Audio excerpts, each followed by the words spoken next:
The Eye of Terror stands as the galaxy's greatest wound, a permanent scar where reality itself has been torn asunder, and the immaterium bleeds through into the material realm.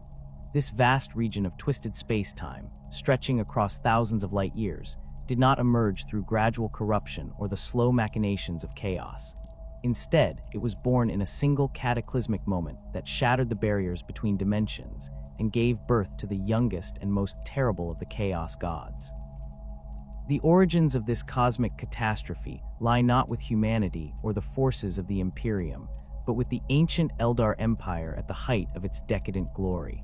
For millions of years, the Eldar had ruled the galaxy as its undisputed masters, their psychic prowess and technological mastery allowing them to shape entire star systems to their whims.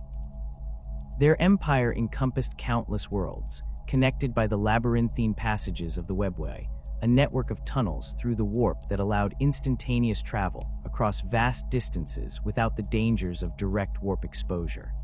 By the 29th millennium, the Eldar had achieved a level of technological and psychic sophistication that rendered physical labor and material want obsolete. Their society had evolved beyond the need for struggle or hardship, creating a civilization where every desire could be fulfilled with minimal effort. This paradise, however, contained the seeds of its own destruction. Without challenge or purpose, the Eldar turned increasingly toward sensation and experience as the primary means of finding meaning in their extended lives. The Eldar psyche, naturally attuned to the warp and capable of experiencing emotions with an intensity that would destroy lesser beings, began to explore ever more extreme forms of pleasure and sensation. What began as artistic expression and philosophical exploration gradually transformed into something far more sinister. Entire sectors of Eldar society devoted themselves to the pursuit of increasingly exotic and extreme experiences, pushing the boundaries of sensation, pain, and pleasure in ways that would have horrified their ancestors. The core worlds of the Eldar Empire became centers of hedonistic excess that defied description. Vast pleasure palaces sprawled across entire continents, their twisted architecture designed to amplify and focus psychic energy. Within these structures, the Eldar engaged in rituals and practices that blurred the lines between ecstasy and agony, creation and destruction. Their psychic emanations, magnified by their natural abilities and the sheer number of participants, began to coalesce in the warp, feeding something that had never existed before. The barriers between real space and the immaterium, maintained by the natural order of the universe, began to weaken under the constant psychic pressure generated by billions of Eldar minds focused on sensation and excess. The warp, that roiling sea of emotion and thought that underlies all reality, responded to this unprecedented influx of hedonistic psychic energy by beginning to form a new consciousness, a gestalt entity that would eventually become known as Slaanesh, she who thirsts. The process was gradual at first, taking place over several millennia, as the new entity slowly coalesced from the psychic emanations of the Eldar Empire. The barriers between dimensions grew progressively thinner, allowing increasing amounts of warp energy to seep into real space. This leakage manifested in subtle ways initially, reality becoming more malleable around the core worlds, time flowing differently in certain regions, and the laws of physics becoming increasingly unreliable. As the entity that would become Slaanesh grew stronger, feeding on the endless stream of sensation and excess generated by the Eldar, the effects became more pronounced. Entire worlds began to experience reality storms, where the fundamental nature of existence would shift without warning. Mountains might suddenly become liquid, gravity could reverse itself, and the very air might transform into something altogether different. The Eldar, intoxicated by their pursuits and blinded by their arrogance, failed to recognize these phenomena as harbingers of approaching doom. The final phase of this cosmic gestation began in the closing years of the 29th millennium and reached its horrific climax in the early 30th millennium. The psychic pressure generated by the Eldar Empire had reached a critical threshold, and the barriers between dimensions could no longer contain the growing entity within the warp. The birth of Slaanesh was not a gentle emergence, but a violent rupture that tore through the fabric of reality itself. The moment of birth occurred simultaneously across the entire core region of the Eldar Empire, as the new Chaos God's first breath drew in the souls of virtually every Eldar within thousands of light years. The psychic death screams of billions of beings, each possessing psychic abilities far beyond those of ordinary mortals, created a resonance cascade that shattered the barriers between dimensions permanently. The agony and ecstasy of their final moments, amplified by their psychic nature, fed directly into Slaanesh's birth, making the new god immeasurably powerful from the very instant of its existence. The physical effects of this catastrophic birth were immediate and devastating. Across hundreds of star systems, reality simply ceased to function according to its normal laws. Planets were turned inside out, their molten cores becoming their surfaces while their atmospheres sank to the center. Stars aged millennia in moments, some collapsing into black holes while others expanded into red giants that consumed their entire systems. Space itself became fluid, flowing like water and carrying entire worlds along currents of pure warp energy. The region that had once been the heart of the Eldar Empire transformed into something that defied conventional description. The normal three-dimensional space that defined real space became intermingled with the chaotic geometry of the warp, creating a realm where the laws of physics were merely suggestions, and the landscape could shift according to the whims of chaos entities. Mountains of crystallized screams rose from seas of liquid emotion, while forests of bone and sinew grew beneath skies that rained tears of molten gold. This transformation was not merely physical but metaphysical, affecting the very nature of existence within the affected region. Time became non-linear, with past, present, and future existing simultaneously in some areas, while being completely absent in others. Causality broke down, allowing effects to precede their causes and creating paradoxes that would drive mortal minds to madness. The boundary between thought and reality dissolved, meaning that the mere act of imagination could reshape the environment around the observer. The newborn realm pulsed with malevolent life, its landscape constantly shifting and reforming according to the desires and nightmares of its demonic inhabitants. Vast cities of living flesh sprouted from the ground, their walls breathing and their streets flowing with rivers of psychic energy. Palaces of impossible beauty rose and fell in moments, their architecture defying geometric logic while somehow remaining perfectly functional for their otherworldly inhabitants. Within this twisted realm, the demons of Slaanesh found their perfect playground. Keepers of secrets stalked through halls of mirrors that reflected not images but desires, while demonettes danced through gardens where the flowers screamed in harmony with their movements. The very air thrummed with psychic energy, so intense that it could drive mortals insane with a single breath, yet it provided perfect sustenance for the entities of chaos that now called this place home. The Eldar who had not been consumed in the initial cataclysm found themselves facing extinction on a scale that their race had never before experienced. Those who survived the birth of Slaanesh did so only by being far from the core worlds when the catastrophe struck, or by possessing some form of protection against the psychic tsunami that accompanied the new god's emergence. The survivors faced a terrible reality. Their empire was gone, their gods were dead or dying, and their very souls were now claimed by the entity they had inadvertently created. The immediate aftermath saw a desperate exodus as surviving Eldar populations fled to whatever refuges they could find. The massive craft worlds, originally designed as trading vessels and mobile cities, became arks of salvation for those who could reach them. These vast constructs, some the size of small moons, engaged their ancient drives and fled into the void, carrying millions of survivors away from the expanding zone of corruption. Other Eldar sought refuge in the hidden city of Kamora, deep within the webway itself. This ancient metropolis, originally built as a port and meeting place for the various factions of the Eldar Empire, became a sanctuary for those willing to embrace darker methods of survival. The inhabitants of Kamora, who would eventually become known as the Dark Eldar or Drukhari, discovered that by inflicting pain and suffering on others, they could sustain their souls and prevent them from being consumed by Slaanesh.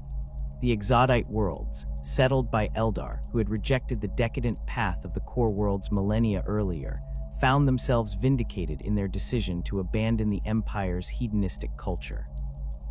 These worlds, located far from the Eye of Terror, became havens for survivors who sought to return to a simpler way of life. The Exodites had maintained their connection to nature and rejected the psychic excess that had doomed their kin, allowing them to weather the psychic storm that accompanied Slaanesh's birth. The creation of the Eye of Terror marked more than just the destruction of the Eldar Empire. It represented a fundamental shift in the balance of power within the galaxy. The largest warp storm in known space now existed as a permanent gateway between the immaterium and real space, allowing the forces of chaos unprecedented access to the material universe. Demon armies could march directly from the warp into reality without the need for complex summoning rituals or temporary breaches in the barriers between dimensions. The Eye's influence extended far beyond its visible boundaries, affecting space-time throughout the surrounding sectors. Navigation became treacherous as the warp storms radiating from the Eye interfered with conventional travel methods. Entire systems found themselves cut off from the rest of the galaxy, as the chaotic energies made warp travel impossible or deadly. The region became a no-man's land, where only the most desperate or foolhardy would venture. The psychic resonance of the Eye could be felt across the galaxy, its malevolent presence detectable by any being with even rudimentary psychic abilities. Psychers throughout the galaxy reported nightmares and visions of impossible beauty and terrible corruption, while sensitive individuals found themselves drawn toward the Eye's location despite having no knowledge of its existence. The birth of Slaanesh had created a psychic beacon that would attract the attention of chaos cultists and fallen souls for millennia to come. The weakening of the barriers between dimensions that had enabled the Eye's creation continued to have effects throughout the galaxy. Reality became less stable in regions with high concentrations of psychic activity, allowing smaller warp storms and demonic incursions to occur with increasing frequency. The galaxy had become a more dangerous place, where the very fabric of existence could be torn apart by sufficient psychic trauma or chaos worship. The Eye of Terror exists as a cosmic anomaly that defies conventional understanding of space and scale. Stretching approximately 20,000 light-years across at its widest point, this vast region encompasses hundreds of star systems that have been fundamentally altered by their exposure to the raw energies of chaos. To comprehend the true magnitude of this aberration, one must consider that the Eye spans a distance roughly equivalent to 1/5 of the Milky Way's diameter, making it visible from virtually anywhere in the galaxy as a malevolent red stain against the stars. Within this immense region, the normal structure of space-time has been completely subverted. What was once a collection of orderly solar systems, each following predictable orbital mechanics and governed by consistent physical laws, has become a patchwork of reality fragments stitched together by the whims of chaos entities. Star systems that once required decades of warp travel to traverse now exist in impossible proximity to one another, their gravitational fields intermingling in ways that should tear both apart but instead create stable, if utterly alien, configurations. The boundaries of the Eye are not fixed or clearly defined like the borders of an imperial sector. Instead, they fluctuate constantly, expanding and contracting according to the psychic tides that flow through the region. During periods of intense chaos activity, the Eye's influence can extend thousands of light-years beyond its normal limits, engulfing previously stable systems in waves of corruption. Conversely, when the Chaos God's attention turns elsewhere, some border regions may experience temporary respites where normal physics reassert themselves, though these moments of stability rarely last long enough for meaningful imperial reclamation efforts. The stellar phenomena within the Eye present a catalog of impossibilities that would challenge the sanity of any imperial astrophysicist. Binary star systems orbit around points of absolute darkness, where light itself is consumed, while other regions contain stars that burn with flames of pure psychic energy, their radiation capable of mutating any living creature exposed to it across interplanetary distances. Some systems feature multiple suns that exist in the same orbital position simultaneously, each representing a different aspect of chaos and casting light that reveals different versions of the same planets, depending on the observer's state of mind. planetary bodies within the eye have undergone transformations that render them unrecognizable from their original forms. Worlds that once supported thriving Eldar populations now exist as living entities, their surfaces pulsing with organic rhythms, while their atmospheres consist of crystallized emotions. Gas giants have been turned inside out, their cores exposed to space, while their former atmospheres compress into solid shells that ring the planets like impossible mountains. Rocky worlds float freely through space without stars to anchor them, their surfaces lit by auroras of pure warp energy that dance across skies filled with impossible colors. The phenomenon of temporal distortion within the eye represents perhaps its most insidious characteristic. Time flows differently throughout the region, not merely at an accelerated or decelerated rate, but in fundamentally alien patterns that can drive mortal minds to madness. In some areas, millennia pass in the span of heartbeats, causing any unprotected organic matter to age and decay instantaneously. These temporal acceleration zones appear as shimmering distortions in space, visible to the naked eye, as regions where light itself seems to age and fade before reaching the observer. Conversely, other regions experience temporal deceleration, so severe that individual moments stretch into subjective eternities. Warriors who enter these zones may experience every second of a battle as lasting hours or days, feeling each heartbeat as a thunderous drumroll that echoes across subjective eons. The psychological trauma inflicted by such experiences often proves more devastating than any physical wound, as the human mind simply cannot process the concept of infinite duration compressed into finite moments. More disturbing still are the regions where time flows in reverse or sideways, creating paradoxes that violate the fundamental principles of causality. In these areas, effects precede their causes, allowing observers to witness the consequences of actions they have not yet taken. Ammunition expended in firefights returns to weapons before the triggers are pulled, while wounds heal before the weapons that will inflict them are drawn. Imperial forces venturing into such regions often report the deeply unsettling experience of remembering events that have not yet occurred while forgetting actions they have just completed. The non-linear nature of time within the eye creates navigation hazards that extend far beyond simple temporal displacement. Imperial vessels attempting to traverse the region may emerge from the warp to find themselves arriving at their destination before they departed, or discover that their target system has aged millions of years during a journey that subjectively lasted only days. Astropathic communications become unreliable or impossible, as messages sent through the warp may arrive decades before they are transmitted, or become lost in temporal loops that repeat them endlessly throughout the region. These temporal anomalies interact with the eye's spatial distortions to create regions where the normal relationship between distance and time completely breaks down.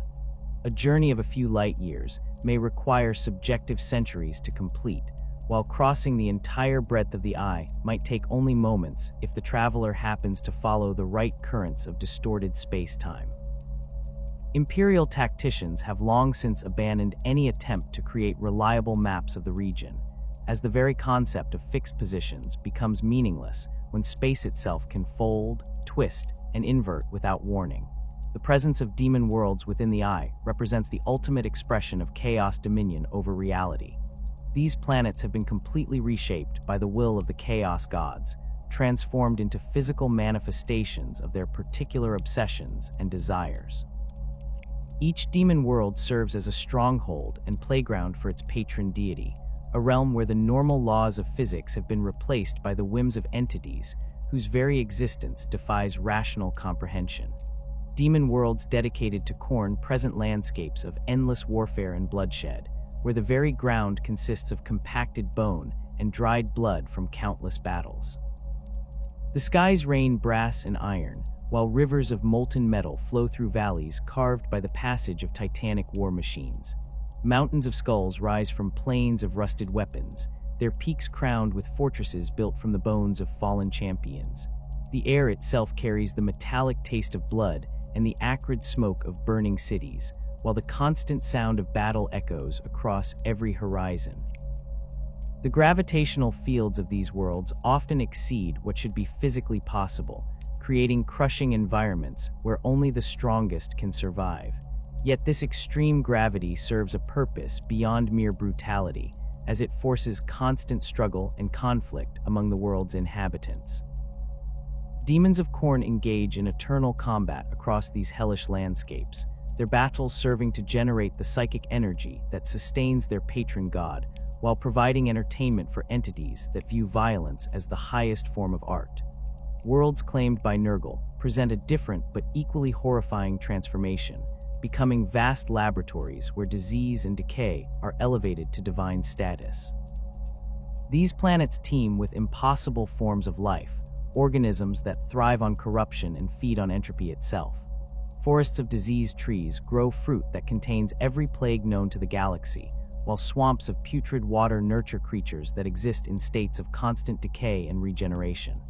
The very air carries spores and viruses that can infect not just biological organisms, but mechanical devices and even abstract concepts like hope and courage. The cities on Nurgle's demon worlds resemble vast hospitals or laboratories, their architecture incorporating living tissue that pulses with infected blood vessels and nerve clusters. Streets flow with rivers of pus and bile, while buildings grow like tumors from the diseased ground beneath them. The inhabitants of these worlds exist in states of perpetual sickness, their bodies hosting countless diseases that somehow allow them to continue functioning despite conditions that should prove immediately fatal. Tzeentch's demon worlds embody change and mutation taken to impossible extremes, where the very concept of stability becomes anathema. The landscapes of these worlds shift constantly, with mountains becoming valleys, deserts transforming into oceans, and forests growing into crystalline structures before dissolving into pure energy. The architecture defies geometric logic, featuring buildings with more interior space than their exterior dimensions should allow, staircases that lead to rooms located beneath their starting points, and doorways that open onto entirely different worlds depending on the observer's intentions. Magic permeates every aspect of these worlds, with the laws of physics serving merely as suggestions that can be overruled by sufficient will or knowledge. The inhabitants engage in constant experimentation and transformation, their bodies shifting between forms as their minds explore new possibilities. Libraries containing infinite books exist alongside laboratories where the fundamental constants of reality are treated as variables to be adjusted at will. Slaanesh's demon worlds represent the pursuit of sensation and perfection carried to ultimate extremes, creating realms where beauty and horror intertwine in ways that can drive observers mad with desire or revulsion. The landscapes feature impossible vistas of crystalline perfection, where every surface reflects light in patterns designed to induce specific emotional responses. Gardens of living sculptures writhe in eternal dance, their forms shifting between states of divine beauty and grotesque corruption according to the observer's deepest desires and fears. The cities on these worlds resemble vast amphitheaters or pleasure palaces, their architecture designed to amplify and focus psychic energy while providing venues for performances that blend art, torture, and transcendence into singular experiences. Every surface, every angle, every proportion has been calculated to produce maximum aesthetic impact, creating environments so beautiful that mortals exposed to them often lose the will to leave or even move, becoming living statues frozen in moments of perfect rapture. The phenomenon of warp storms emanating from the eye creates navigation hazards that extend far beyond the region's visible boundaries. These storms represent areas where the barrier between real space and the immaterium has become so thin that the chaotic energies of the warp bleed through into normal space-time. The storms appear as vast clouds of psychic energy that can span entire star systems, their boundaries marked by aurora, like displays of impossible colors that shift and dance according to the emotional states of nearby observers. Within these storms, conventional travel becomes extremely dangerous as the normal rules governing warp navigation break down completely. Ships entering storm regions may find their Geller fields overwhelmed by the sheer intensity of psychic energy, leaving their crews exposed to demonic possession or worse. Navigation becomes impossible as the storms interfere with both conventional sensors and psychic detection methods, leaving vessels to drift helplessly through regions where space itself has become fluid and unpredictable. The storms also create communication blackouts that can isolate entire Imperial sectors from contact with the wider galaxy. Astropathic messages attempting to pass through storm regions become garbled or transformed into incomprehensible visions that drive receiving psychers insane. Long-range communication networks that depend on psychic relay stations find their signals scattered or absorbed by the chaotic energies, creating information dead zones that can persist for decades or centuries. These communication disruptions have profound strategic implications for Imperial forces operating near the Eye. Military commanders find themselves unable to coordinate with distant units or receive orders from higher authority, forcing them to operate with unprecedented autonomy. Supply lines become unreliable as transport vessels struggle to navigate the shifting maze of warp storms, while reinforcement fleets may arrive months or years late due to temporal distortions encountered during their journeys. The storms themselves are not static phenomena, but pulse and flow according to patterns that seem to reflect the activities of the chaos gods within the Eye. During periods of intense demonic activity, the storms expand outward like the ripples from a stone dropped in still water, engulfing previously stable systems in waves of corruption. Conversely, when the attention of chaos turns elsewhere, some storms may dissipate temporarily, allowing brief windows of opportunity for Imperial forces to establish supply routes or evacuate threatened populations. The interior of the Eye of Terror exists as a patchwork of distinct realms, each shaped by the will and nature of the four primary chaos gods. These domains do not follow conventional geographic boundaries, but instead exist as overlapping territories, where the fundamental nature of reality shifts according to the patron deity's particular obsessions. The transitions between these realms occur without warning, as a traveler might step from a crystalline maze dedicated to Tzeentch directly into a plague garden of Nurgle, with no intervening neutral space to mark the boundary. The domain of Khorne manifests as an endless expanse of brass and blood, where the very concept of peace has been purged from existence. Vast fortresses of tarnished brass rise from plains carpeted with the bones of countless warriors, their walls constructed from interlocking skulls that still bear the expressions of rage they wore in their final moments. These citadels stretch impossibly high into skies the color of dried blood, their spires crowned with enormous brass skulls that serve as both architectural elements and monuments to the blood god's eternal hunger for violence.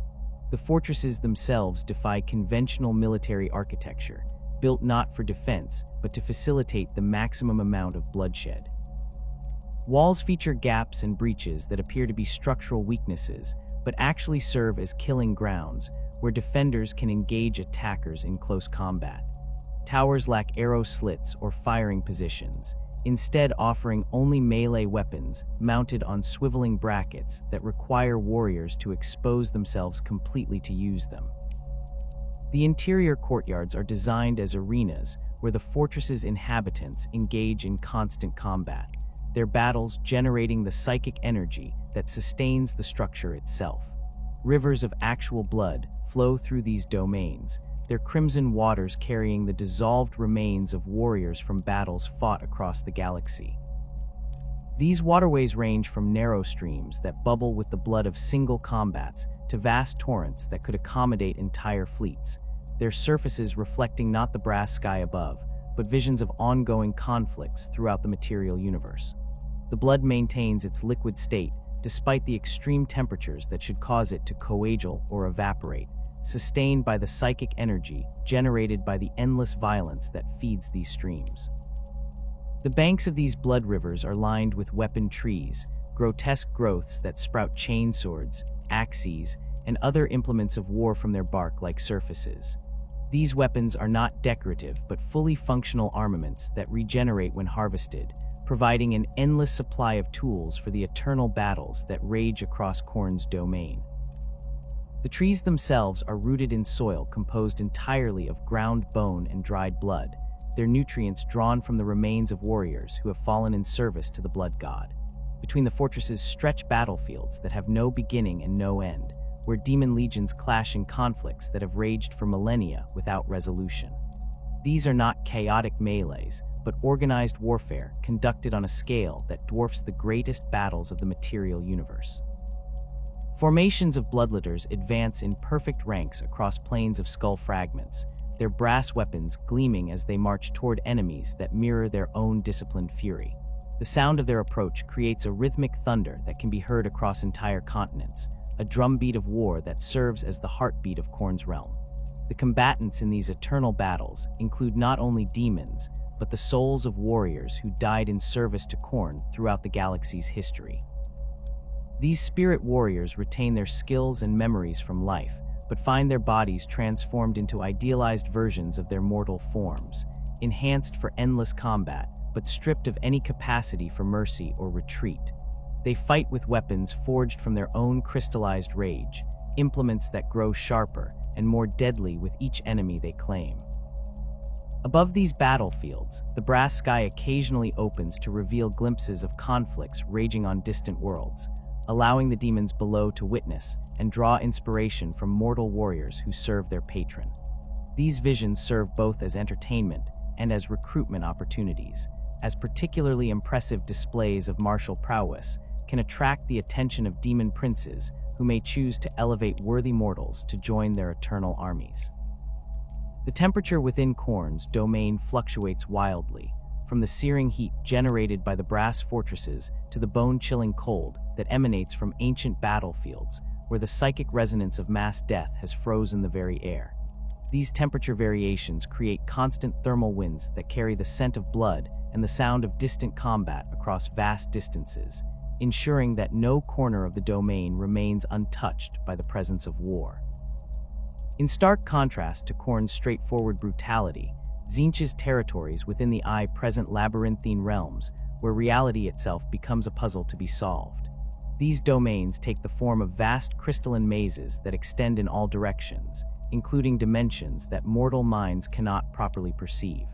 The walls of these mazes are constructed from a substance that resembles crystal, but possesses properties that change according to the observer's knowledge and intentions. To an ignorant viewer, the walls might appear as simple barriers, but to one versed in the arcane arts, they reveal themselves as repositories of forbidden knowledge, inscribed in languages that shift and evolve as they are read. The geometry of Tzeentch's mazes defies conventional mathematics, featuring corridors that loop back on themselves while somehow leading to entirely different destinations, staircases that ascend and descend simultaneously, and chambers that exist in multiple locations at once. The pathways constantly reconfigure themselves according to patterns that reflect the changer of Wei's incomprehensible schemes, ensuring that no route through the maze remains stable for more than a few moments. Within these crystalline passages, knowledge takes on physical form, manifesting as living entities that skitter along the walls or float through the air like luminous butterflies. These knowledge creatures represent fragments of understanding torn from the minds of scholars, psychers, and sorcerers throughout the galaxy. They range from simple mathematical concepts that appear as geometric shapes to complex philosophical treatises that manifest as writhing, tentacled beings whose very presence can drive observers mad with unwanted enlightenment. The pursuit of these knowledge entities forms one of the primary activities within Tzeentch's domain, as demons and mortal servants engage in elaborate hunts designed to capture specific pieces of information. However, the act of capturing knowledge often proves more dangerous than beneficial, as the information may be incomplete, deliberately misleading, or so fundamentally alien that it corrupts the mind of anyone who attempts to comprehend it. Many of the maze's inhabitants exist in states of constant transformation, their bodies and minds reshaped by the forbidden knowledge they have absorbed. The walls of the maze serve as more than mere barriers, functioning as vast libraries where every secret ever conceived is recorded in scripts that write themselves. These inscriptions appear and disappear according to the reader's level of understanding and the changer of Wei's current whims. A scholar might spend subjective centuries studying a single wall only to discover that the knowledge they sought was always present, but written in a language they had not yet learned to perceive. At the center of certain maze sections stand towers of pure crystal that stretch infinitely upward, their surfaces reflecting not the viewer's image, but their potential futures. These towers serve as observation posts for Tzeentch's greater demons, who use them to monitor the countless schemes and plots unfolding throughout the galaxy. The reflections in the crystal show not just what might happen, but what could happen if specific variables were altered, providing the Chaos God with the information needed to manipulate events across space and time. The lighting within Tzeentch's domain comes not from any conventional source, but from the knowledge itself, as understanding literally illuminates the crystalline structures. Areas containing simple, easily grasped concepts glow with steady, gentle light, while regions housing complex or dangerous knowledge pulse with brilliant, chaotic radiance that can blind or enlighten observers depending on their preparedness to receive such illumination. Nurgle's territories within the eye present a grotesque parody of natural beauty, where the concepts of growth and decay have been merged into a single, horrifying whole. These regions resemble vast gardens that stretch beyond the horizon, their landscapes dominated by vegetation that exists in states of perpetual rot and regeneration. Trees grow to enormous sizes before collapsing under the weight of their own decay, only to immediately sprout new growth from their putrid remains. The cycle of death and rebirth occurs continuously, creating an ecosystem where nothing ever truly dies, but nothing remains unchanged for more than a few moments. The garden paths wind through groves of diseased trees whose fruits contain concentrated essences of every plague known to the galaxy. These fruits hang heavy on branches that droop with the weight of corruption, their surfaces glistening with moisture that carries viral and bacterial agents capable of infecting not just biological organisms, but mechanical devices and even abstract concepts. The very act of observing these fruits can transmit their diseases to the viewer, as Nurgle's plagues operate according to principles that transcend mere biological infection. Flowers bloom throughout these gardens in impossible profusion, their petals displaying colors that exist only in states of decay. These blossoms release spores that drift on winds that smell simultaneously of fresh growth and putrid death, carrying genetic material that can spontaneously generate new forms of life in whatever soil it settles upon. The resulting organisms often display characteristics borrowed from multiple species, creating hybrid creatures that embody Nurgle's philosophy of endless change through corruption. The waterways that flow through Nurgle's domain consist not of clear streams, but of thick, viscous fluids that contain the dissolved essence of countless organic compounds. These rivers of putrefaction support ecosystems of bacteria and fungi that have evolved beyond the need for conventional nutrients, instead feeding directly on entropy and decay. The banks of these waterways are lined with reeds and grasses that grow from soil composed entirely of composted organic matter, their roots extending deep into substrates that teem with microscopic life. Throughout the garden stand structures that resemble massive compost heaps or termite mounds, their surfaces crawling with insects and other decomposer organisms that serve as Nurgle's gardeners.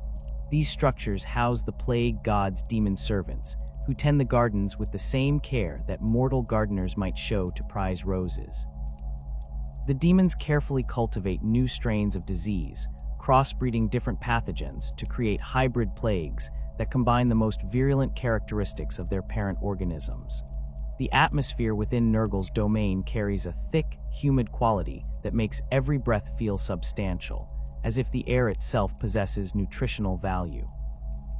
This atmosphere supports airborne ecosystems of floating microorganisms that form visible clouds of living matter, their movements creating patterns that spell out the names of diseases in languages that predate mortal civilization. The temperature remains constant at the optimal level for bacterial growth, creating greenhouse conditions that accelerate the processes of decay and regeneration. Slaanesh's territories within the eye manifest as realms of impossible beauty and terrible excess, where the pursuit of perfection has been taken to extremes that transcend mortal comprehension. These domains feature landscapes that appear to have been crafted by artists with unlimited time and resources, every vista composed according to principles of aesthetic perfection that can overwhelm observers with their sheer beauty. Mountains rise in curves that follow mathematical equations describing ideal proportions, while valleys flow in patterns that mirror the most beautiful music ever composed. The architecture within Slaanish's realm consists of palaces that dwarf the greatest imperial cathedrals, their structures built from materials that exist nowhere else in the universe. Walls constructed from crystallized ecstasy reflect light in patterns that induce specific emotional responses, while floors of polished obsidian show reflections that reveal the observer's deepest desires rather than their physical appearance. The buildings themselves seem to breathe with a subtle rhythm that matches the heartbeat of anyone who enters them, creating an intimate connection between structure and occupant. The interior spaces of these palaces defy conventional architectural logic, featuring rooms that expand or contract according to the emotional state of their occupants. Chambers designed for intimate gatherings can suddenly become vast amphitheaters when their inhabitants experience moments of transcendent joy, while grand ballrooms may shrink to closet-like proportions when their occupants seek privacy or contemplation. The walls display living murals that depict scenes of beauty and horror intermingled, their images shifting to reflect the psychological state of viewers.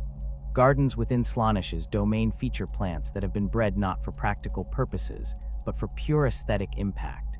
Flowers bloom in colors that have no names in mortal languages, their petals arranged in patterns that follow mathematical principles of beauty, so perfect that they can induce states of religious ecstasy in observers. Trees grow in spirals that mirror the golden ratio, their branches supporting fruits that taste of pure pleasure, but leave consumers forever unsatisfied with any lesser sensation. The inhabitants of these palaces engage in pursuits that blend art, philosophy, and sensation into experiences that transcend the limitations of mortal perception. Musicians perform compositions that incorporate sounds beyond the range of normal hearing, while painters work with pigments that affect the observer's emotions directly rather than merely through visual impact. Sculptors create works from living tissue that continues to evolve and change, ensuring that no piece ever appears the same way twice. The lighting throughout Slaanish's domain comes from sources that seem to understand the psychological impact of illumination, automatically adjusting their intensity and color to create the most aesthetically pleasing environment for whatever activities are taking place.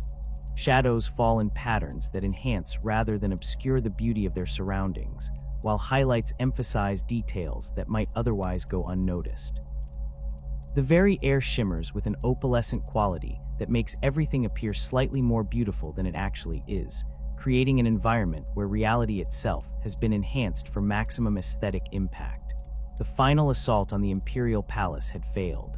As the walls of Terra burned and the emperor lay broken upon the golden throne, Horus Lupercal's grand vision of galactic conquest crumbled into ash and bitter defeat. The War Master's death at his father's hands marked not just the end of the Horus heresy, but the beginning of a new chapter of horror for the galaxy. The surviving traitor legions, their dreams of victory shattered and their forces decimated by years of brutal warfare, faced the terrible reality of imperial retribution. With the loyalist forces regrouping and the full weight of the Imperium's wrath turning toward them, the traitors had only one option for survival: retreat into the howling madness of the Eye of Terror. The exodus began even before Horus's corpse had cooled aboard his flagship. Abaddon, the former first captain of the Luna Wolves, seized control of the remaining sons of Horus forces and ordered an immediate withdrawal from the Sol system. The decision came not from cowardice but from cold tactical necessity. The traitor fleets had suffered catastrophic losses during the siege, their numbers reduced to a fraction of their original strength. The surviving vessels limped away from Terra's orbit, their hulls scarred by weapon impacts, and their crews demoralized by the loss of their beloved War Master. The other traitor legions found themselves in similarly desperate circumstances. The World Eaters, their ranks depleted by countless berserker charges against the palace walls, gathered around their Primarch Angron as he raged against the defeat. The Iron Warriors, masters of siege warfare who had seen their greatest fortifications crumble before Imperial counterattacks, methodically organized their retreat under Perdurabo's bitter leadership. The Night Lords, their terror tactics proven insufficient against the defenders' resolve, melted away into the void like shadows fleeing the dawn. The Death Guard, ravaged by the plagues that had consumed their bodies during their service to Nurgle, shambled aboard their corrupted vessels with the mechanical precision that had once made them the most reliable of the Emperor's warriors. The Emperor's children, their pursuit of perfection twisted into horrific excess, retreated with an almost casual indifference to their defeat, as if the entire siege had been merely another aesthetic experience to be savored. The Thousand Sons, what remained of them after the flesh change had claimed so many of their number, followed their Cyclops Primarch Magnus into exile with the bitter knowledge that their warnings about chaos had been proven tragically correct. The Word-Bearers, the architects of the heresy, whose religious fervor had started the galaxy down this path of damnation, withdrew with Lorgar's sermons still echoing in their Vox channels. They spoke of divine will and greater purposes, framing their defeat as merely another step in the Dark God's incomprehensible plans.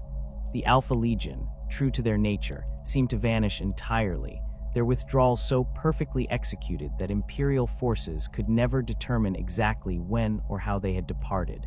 The journey to the Eye of Terror proved almost as costly as the siege itself. Imperial pursuit fleets harried the retreating traitors across dozens of star systems, forcing running battles that further depleted the already weakened Chaos forces. The Space Wolves, their fury at the betrayal of their brother legions burning bright, led many of these pursuit actions with a savagery that matched anything the World Eaters could produce. The Dark Angels, desperate to redeem themselves after the suspicious absence of their Primarch during the siege, threw themselves into the pursuit with an intensity that bordered on fanaticism. The traitor fleets found themselves scattered across the galaxy as they fled toward their chosen refuge. Some took direct routes through the warp, risking demon incursions and temporal anomalies in their haste to escape Imperial justice. Others attempted more circuitous paths, hoping to avoid detection, but often finding themselves cut off by loyalist forces that had anticipated their movements. The fractured nature of their retreat meant that many individual warbands became separated from their parent legions, beginning a process of fragmentation that would define Chaos Space Marine organization for millennia to come. As the first traitor vessels crossed the threshold into the Eye of Terror, they encountered a realm that had been fundamentally transformed since the birth of Slaanesh. The chaotic energies unleashed by the Eldar Empire's fall had been further destabilized by the massive psychic trauma of the heresy itself. The deaths of billions of loyal Imperial citizens, the corruption of entire Space Marine legions, and the near destruction of the Emperor had sent shockwaves through the warp that resonated throughout the Eye's twisted geography. The Chaos Gods welcomed their new servants with gifts that were also curses. The raw stuff of the warp began to seep into the traitors' bodies and souls, accelerating mutations that had already begun during their service to the Dark Powers. Space Marines who had once been paragons of human genetic engineering found their flesh reshaping itself according to the whims of entities that viewed physical form as merely another medium for artistic expression.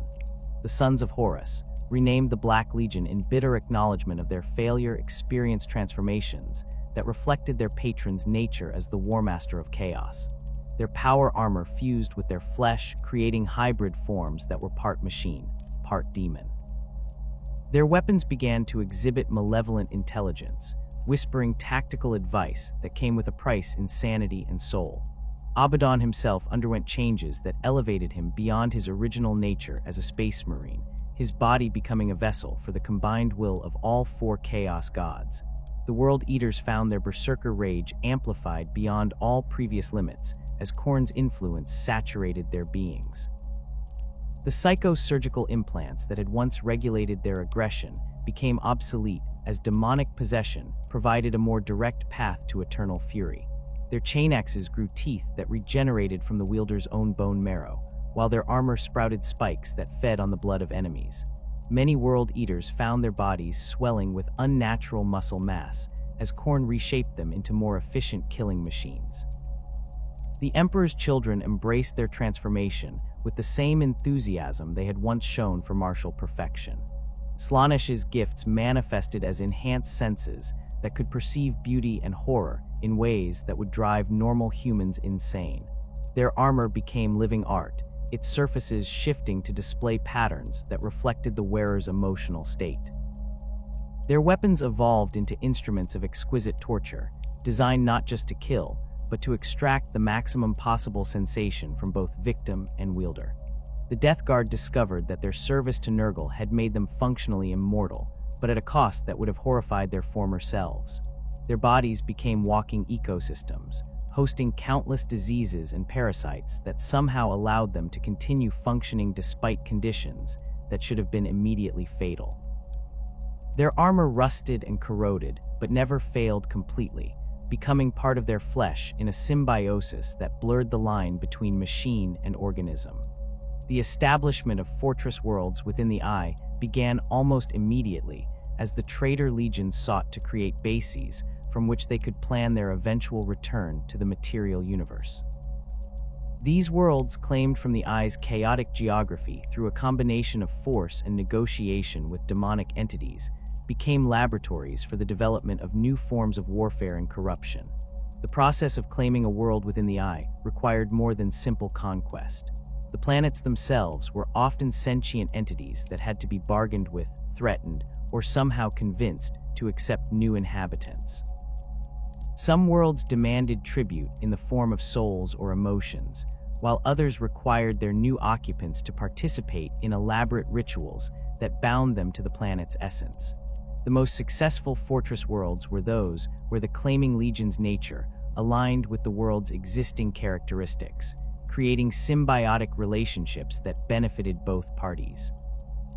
Medrengard, claimed by the Iron Warriors, became a massive fortress factory where demon engines were forged from a fusion of technology and warp-spawned malevolence.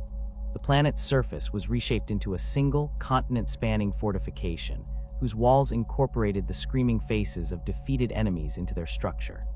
Foundries powered by the torment of enslaved souls produced weapons and armor that combined the Iron Warriors' engineering expertise with demonic intelligence. The World Eaters established gladiatorial worlds where eternal combat provided both entertainment and spiritual sustenance. These planets featured vast arena complexes where captured enemies, rival chaos forces, and even fellow World Eaters fought in battles that could last for subjective centuries. The psychic energy generated by these conflicts fed directly into Khorne's realm, strengthening the Blood God while providing his servants with an endless supply of worthy opponents. The Emperor's children created pleasure worlds that served as both recruitment centers and testing grounds for new forms of excess. These planets featured cities designed according to principles of aesthetic perfection, where every surface and structure was calculated to produce maximum sensory impact. The inhabitants engaged in pursuits that pushed the boundaries of experience beyond anything possible in the material universe, their activities generating the psychic energy that sustained Slaanesh's realm. The demon forges established throughout the Eye represented a fusion of technology and sorcery that would have been impossible in real space. These facilities produced weapons and equipment that incorporated demonic entities as integral components, creating armaments that possessed intelligence, malevolence, and capabilities that defied conventional understanding of physics. The forges themselves were often built around captured or summoned greater demons, whose essence powered the manufacturing processes, while their knowledge guided the creation of increasingly exotic weapons. The process of demon weapon creation required not just technical skill, but also the ability to negotiate with entities whose motivations and desires operated according to alien logic. Each weapon represented a contract between its creators and the demon bound within it, with terms that often included provisions for the weapon to claim its wielder's soul under specific circumstances. The most powerful demon weapons required sacrifices of extraordinary magnitude, sometimes consuming entire populations to birth a single blade or bolter. The transformation of the Space Marine legions into scattered warbands occurred gradually over the centuries following their retreat into the Eye. The chaotic nature of time within the region meant that some groups experienced millennia of subjective time while others lived through only years, creating vast disparities in experience and corruption between different factions. The lack of central authority, combined with the corrosive influence of chaos worship, gradually eroded the disciplined structure that had once defined the legions. Individual captains and champions began to assert independence from their primarchs and legion hierarchies, gathering followers around personal banners and pursuing their own agendas. The process was accelerated by the nature of chaos itself, which rewarded individual achievement and ambition while punishing loyalty and selflessness. Warriors who had once served as anonymous members of disciplined formations found themselves compelled to seek personal glory and recognition from their demonic patrons. The fragmentation was not uniform across all legions. The Iron Warriors, with their emphasis on discipline and engineering, managed to maintain more coherent organizational structures than most, though even they experienced significant splintering.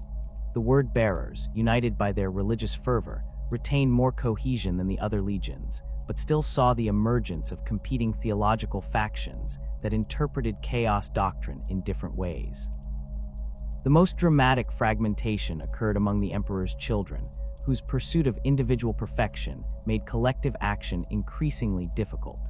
The legion dissolved into hundreds of small warbands, each led by a champion who claimed to have discovered the ultimate expression of their patron's will. These groups often fought each other as readily as they battled imperial forces, their conflicts serving to generate the sensations and experiences that Slaanesh demanded. The internal conflicts between different chaos factions became a defining characteristic of life within the Eye. The competition for resources, favor from the dark gods, and simple survival created an environment where alliances shifted constantly, and betrayal was not just common but expected.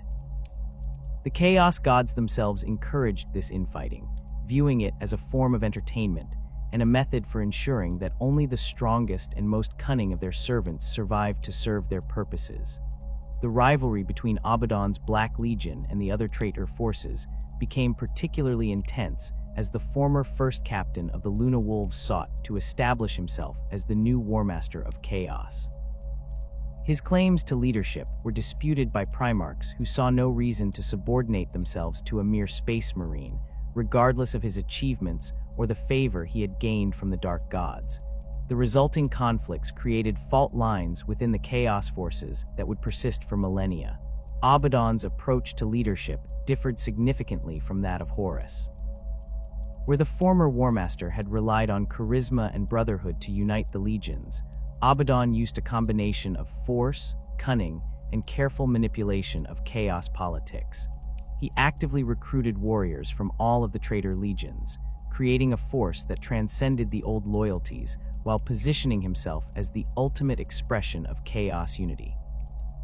The Black Legion's growth came at the expense of the other legions, as Abaddon's recruiters targeted dissatisfied warriors who felt abandoned by their own primarchs or marginalized within their original formations. This practice created additional sources of conflict, as Legion commanders found their best warriors defecting to join the Black Legion's growing ranks.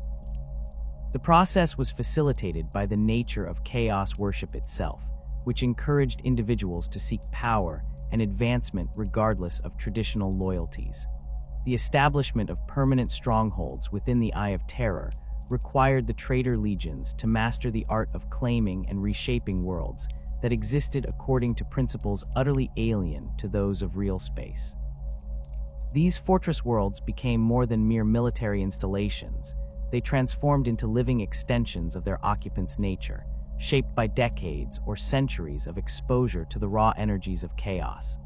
Each world reflected the particular obsessions and character of its claiming legion, creating a diverse collection of nightmare realms that served as bases for raids into imperial space and laboratories for the development of new forms of corruption.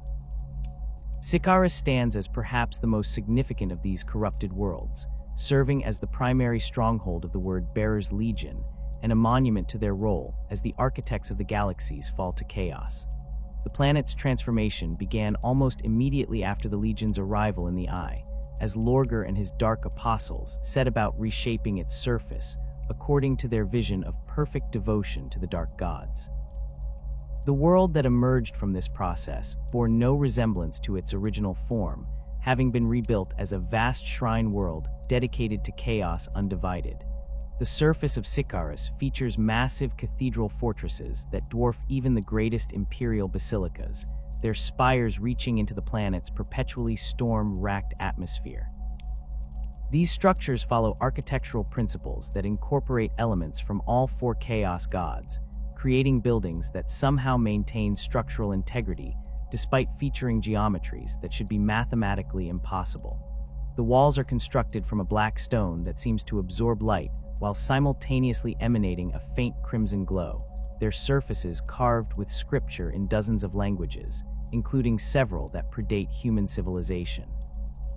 The largest of these cathedral fortresses serves as Lorgar's personal sanctum, a structure so vast that its interior could accommodate entire imperial cities. The building's central nave stretches for kilometers, its vaulted ceiling supported by pillars carved from single blocks of obsidian that reach heights measured in thousands of meters.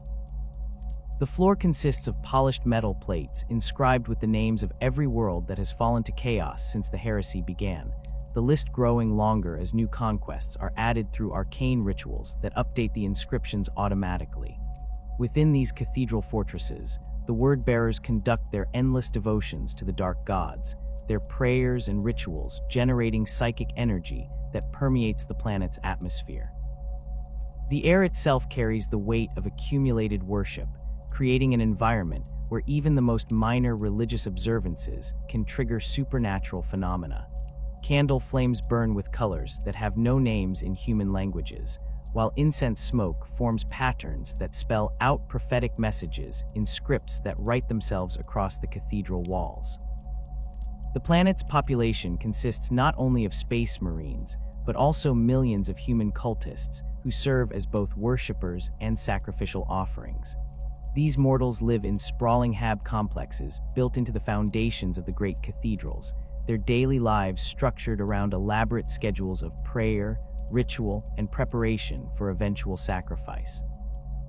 The most devoted among them undergo surgical modifications that incorporate demonic essence into their flesh, transforming them into living conduits for chaos energy, while maintaining enough of their humanity to serve as effective intermediaries between the Word-Bearers and their mortal followers. The libraries of Sikaris contain the most complete collection of chaos lore in existence, their archives housing texts that detail every heretical philosophy and forbidden ritual developed since the fall of the Eldar Empire. These repositories are not mere storage facilities, but active research centers where Dark Apostles work to synthesize new forms of corruption by combining elements from different chaos traditions.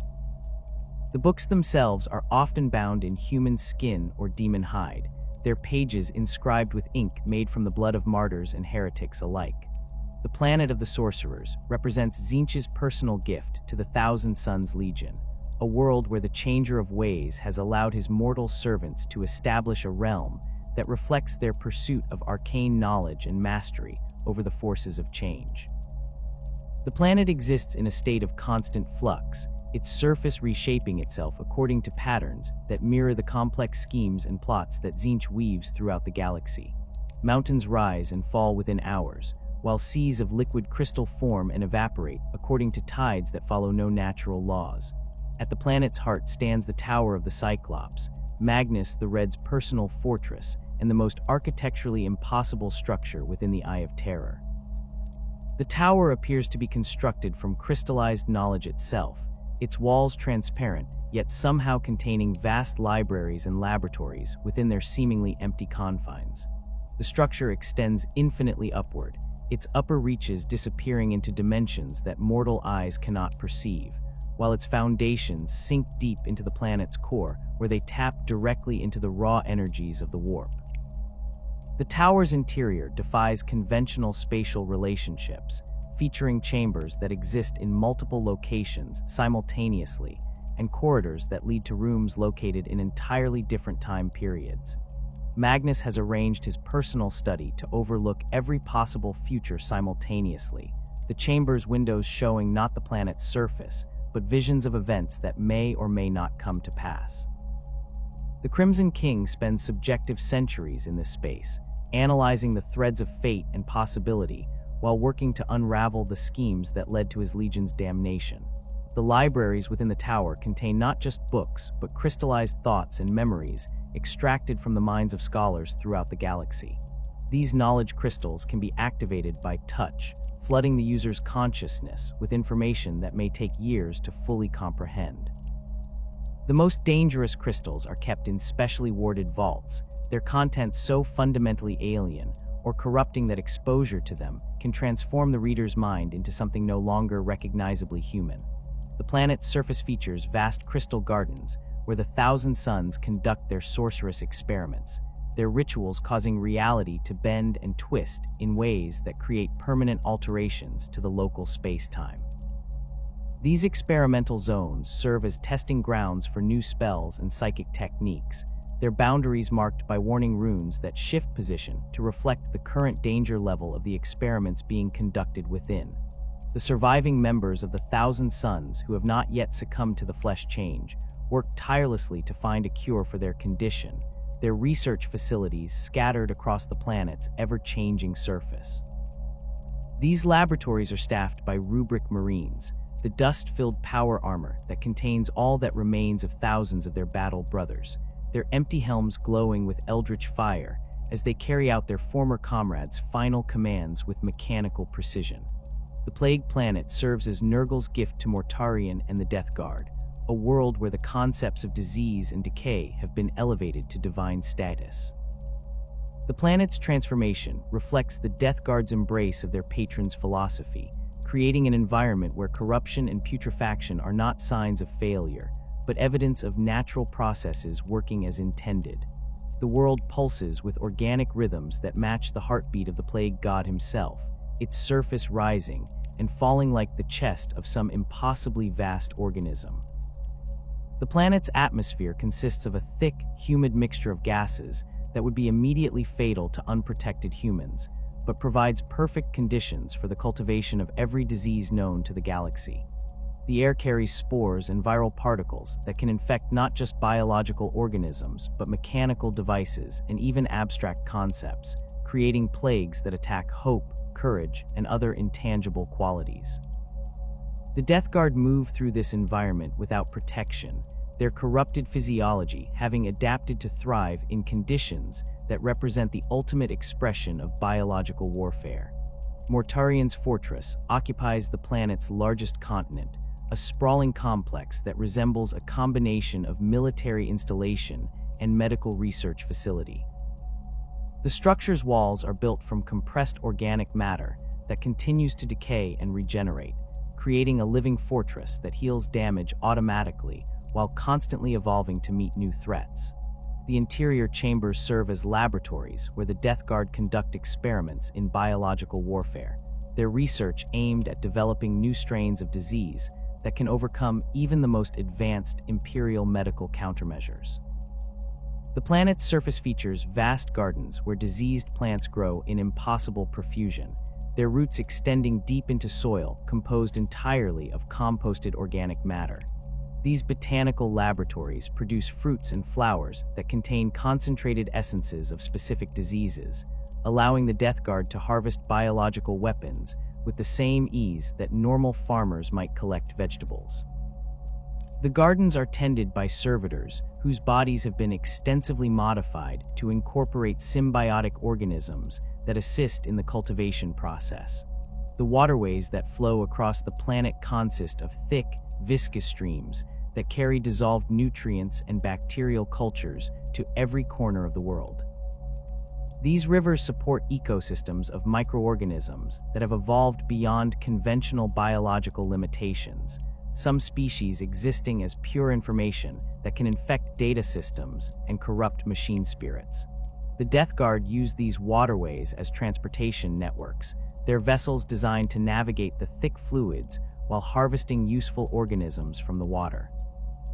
The population centers scattered across the planet house millions of cultists whose bodies serve as living laboratories for disease research. These mortals exist in states of perpetual sickness that somehow allow them to continue functioning, their immune systems having been deliberately compromised to make them ideal test subjects for new pathogens. The most successful experimental subjects are elevated to positions of authority within the cult hierarchy, their survival proving their worthiness to serve as vessels for Nurgle's gifts. The demon worlds claimed by Khorne throughout the Eye of Terror serve as eternal battlegrounds where Angron and the World Eaters can indulge their hunger for violence without restraint. These planets have been reshaped into perfect arenas for combat, their surfaces featuring terrain designed to facilitate the maximum amount of bloodshed while providing endless opportunities for glorious battle. The worlds pulse with the rhythm of war, their very existence sustained by the psychic energy generated by constant conflict. The largest of these demon worlds features a surface dominated by brass citadels that rise from plains carpeted with the skulls of fallen warriors. These fortresses serve not as defensive positions, but as gladiatorial complexes where the World Eaters engage in ritual combat that has continued uninterrupted for millennia. The Citadel's architecture follows principles designed to amplify the sound of battle, their walls and chambers shaped to create acoustic effects that turn every clash of weapons into a thunderous symphony of war. The arenas within these citadels can accommodate battles involving thousands of participants, their floors stained with the blood of countless champions who have fought and died for Khorne's entertainment.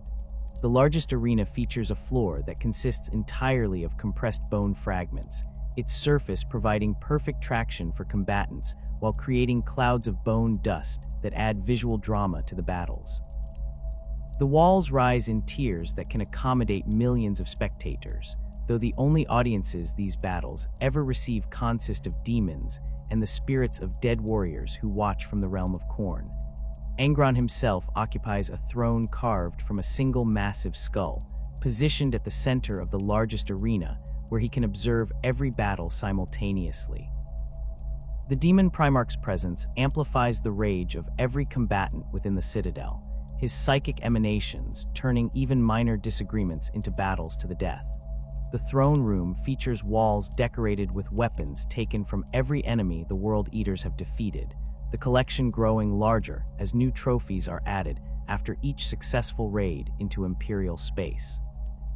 The planet's surface between the citadels consists of battlefields where massive formations of World Eaters engage in organized warfare on a scale that dwarfs the greatest conflicts of the material universe. These battles follow no strategic purpose beyond the generation of violence itself, their participants fighting with weapons forged from their own crystallized rage. The combatants include not only space marines, but also the souls of warriors who died in service to Khorne throughout galactic history, their spiritual forms enhanced for eternal combat. The weapons used in these eternal battles are forged in demon foundries that operate continuously, their furnaces fed by the rage and hatred of the combatants themselves. These facilities produce chain axes that grow sharper with each enemy they claim, bolters that fire ammunition forged from the bones of defeated foes, and armor that incorporates the screaming faces of fallen enemies into its design. The foundries are staffed by demon smiths who take personal pride in creating instruments of war that exceed even Khornate standards for brutality and effectiveness. The death of Horus Lupercal aboard his flagship above Terra left a power vacuum within the forces of chaos that threatened to tear apart what remained of the rebellion. As the traitor legions fled into the Eye of Terror, their unity shattered along with their dreams of conquest. The question of leadership became paramount to their survival. Among the surviving champions, none possessed a stronger claim to succession than Ezekiel Abaddon, the former first captain of the 16th Legion who had served as Horus's most trusted lieutenant throughout the heresy. Yet claiming that mantle would require more than mere rank or past achievements, it would demand the forging of a new identity that could unite the fractured forces of chaos under a single banner. Abaddon's rise to power began not with grand proclamations or dramatic gestures, but with the methodical elimination of rivals and the careful cultivation of alliances among the scattered warbands that had once comprised the Sons of Horus. The Legion had suffered catastrophic losses during the Siege of Terra, its surviving members demoralized by their Primarch's death and uncertain about their future within the Eye of Terror. Many questioned whether the Legion could survive at all, given the scale of their defeat and the loss of the charismatic leader who had bound them together. The first captain understood that mourning Horus would accomplish nothing beyond ensuring their eventual destruction at the hands of Imperial pursuit forces or rival chaos factions. Instead, he began the process of transforming the Sons of Horus into something entirely new, a force that would transcend the limitations of Legion loyalty and embrace the full spectrum of chaos worship.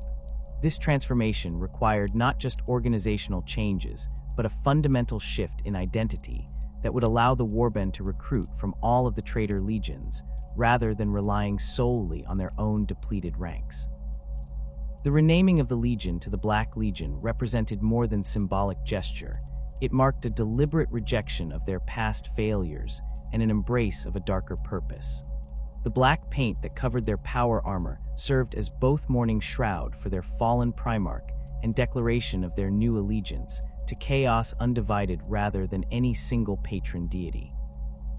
This visual transformation was accompanied by changes in recruitment practices that welcomed warriors from any background, provided they could prove their worthiness through combat and their dedication to the cause of galactic destruction.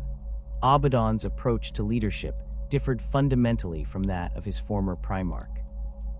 Where Horus had relied on charisma and brotherhood to inspire loyalty, the new Warmaster used a combination of fear, respect, and calculated manipulation to maintain control over his growing forces. He understood that the warriors who flocked to his banner were motivated primarily by personal ambition and the desire for revenge against the Imperium, emotions that required different handling than the familial bonds that had once united the Luna Wolves. The process of uniting the scattered chaos forces required Abaddon to demonstrate his superiority over potential rivals through a series of carefully orchestrated conflicts. These battles served multiple purposes, eliminating threats to his authority while providing opportunities to recruit the survivors into his growing warband. The most significant of these conflicts occurred when he challenged the demon Prince Talamin, a former Sons of Horus captain who had claimed leadership over a substantial portion of the Legion's survivors. The duel between Abaddon and Talamin took place on the surface of a demon world within the Eye of Terror, witnessed by thousands of Chaos Space Marines who would either join the victor or face destruction alongside the defeated. The battle raged for hours across terrain that shifted and changed according to the combatants' emotions, their weapons carving furrows in ground that bled actual blood, while the sky above them rained fragments of crystallized hatred. Abaddon's victory was decisive, his power claw tearing through Talamin's demonic flesh, while his bolter reduced the demon prince's followers to scattered atoms. The aftermath of this victory saw hundreds of former Sons of Horus warriors kneel before Abaddon, their submission marking the beginning of the Black Legion's transformation from failed Space Marine chapter to the premier Chaos Warband within the Eye of Terror. The new recruits brought with them not just additional fighting strength, but also knowledge of hidden resources and forgotten weapon caches scattered throughout the Eye's twisted geography. The forging of the Talon of Horus represented a pivotal moment in Abaddon's ascension to the position of Warmaster. The weapon, created from the remains of his fallen Primarch's own lightning claw, required extensive modification to accommodate its new wielder, while incorporating demonic essence that would enhance its already formidable capabilities. The process took place within the demon forges of Medrengard, where Iron Warriors artificers worked alongside demon smiths to create an artifact worthy of Chaos's new champion. The Talon's construction required sacrifices on a scale that would have horrified even veteran Space Marines. Entire populations of captured Imperial citizens were fed into the forges, their life essence used to power the arcane machinery, while their screams provided the psychic resonance needed to bind demonic entities into the weapon's structure. The claws themselves were forged from metals that existed only within the Eye of Terror, their edges sharpened with fragments of crystallized hatred harvested from battlefields where millions had died in service to Khorne. The weapon's machine spirit was replaced with a bound demon whose intelligence exceeded that of most mortals, creating a symbiotic relationship between wielder and weapon that enhanced both parties' capabilities. The demon provided tactical advice during combat, while the talon fed on the life force of enemies it slew, growing stronger with each kill, while sharing that strength with its wielder. The weapon's power field generated energies that could tear through the heaviest armor, while its integrated bolter fired ammunition blessed by all four Chaos gods. The acquisition of Drachnian, the demon sword known as the End of Empires, marked Abaddon's final transformation from ambitious warlord to chosen champion of Chaos Undivided. The weapon had been bound within the Imperial Palace during the Siege of Terra, its imprisonment serving as one of the Emperor's final acts before his internment upon the Golden Throne. The demon within the blade had spent millennia plotting its escape, its hatred of the Emperor growing stronger with each passing year of captivity. The retrieval of Drachnian required Abaddon to lead a raid directly into the heart of the Imperial Palace, a mission that many considered impossible given the fortress's defenses and the presence of the Adeptus Custodes. The operation demanded precise timing and coordination between multiple Chaos factions, with diversionary attacks launched across several sectors to draw Imperial attention away from Terra. The Black Legion's assault force infiltrated the palace through ancient maintenance tunnels that had been sealed since the heresy, their progress guided by intelligence provided by Alpha Legion operatives who had remained hidden within the Imperial bureaucracy for millennia. The Demon Sword's liberation required Abaddon to overcome not just physical barriers, but also psychic wards that had been personally crafted by the Emperor himself. The process of breaking these bindings demanded sacrifices of extraordinary magnitude, including several of Abaddon's most trusted lieutenants, whose souls were consumed by the demon's hunger for freedom. The moment when Drachnian finally came free from its prison sent shockwaves through the warp that were felt across the galaxy, alerting every psyker to the fact that one of the most dangerous weapons in existence had fallen into Chaos hands. The Demon Sword's personality proved as challenging to manage as its power was intoxicating to wield.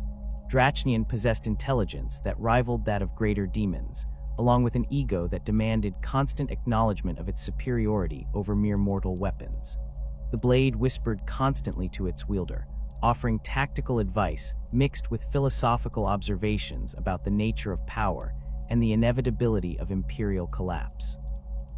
These conversations often lasted for hours, with Abaddon learning to distinguish between the demon's genuine insights and its attempts at manipulation.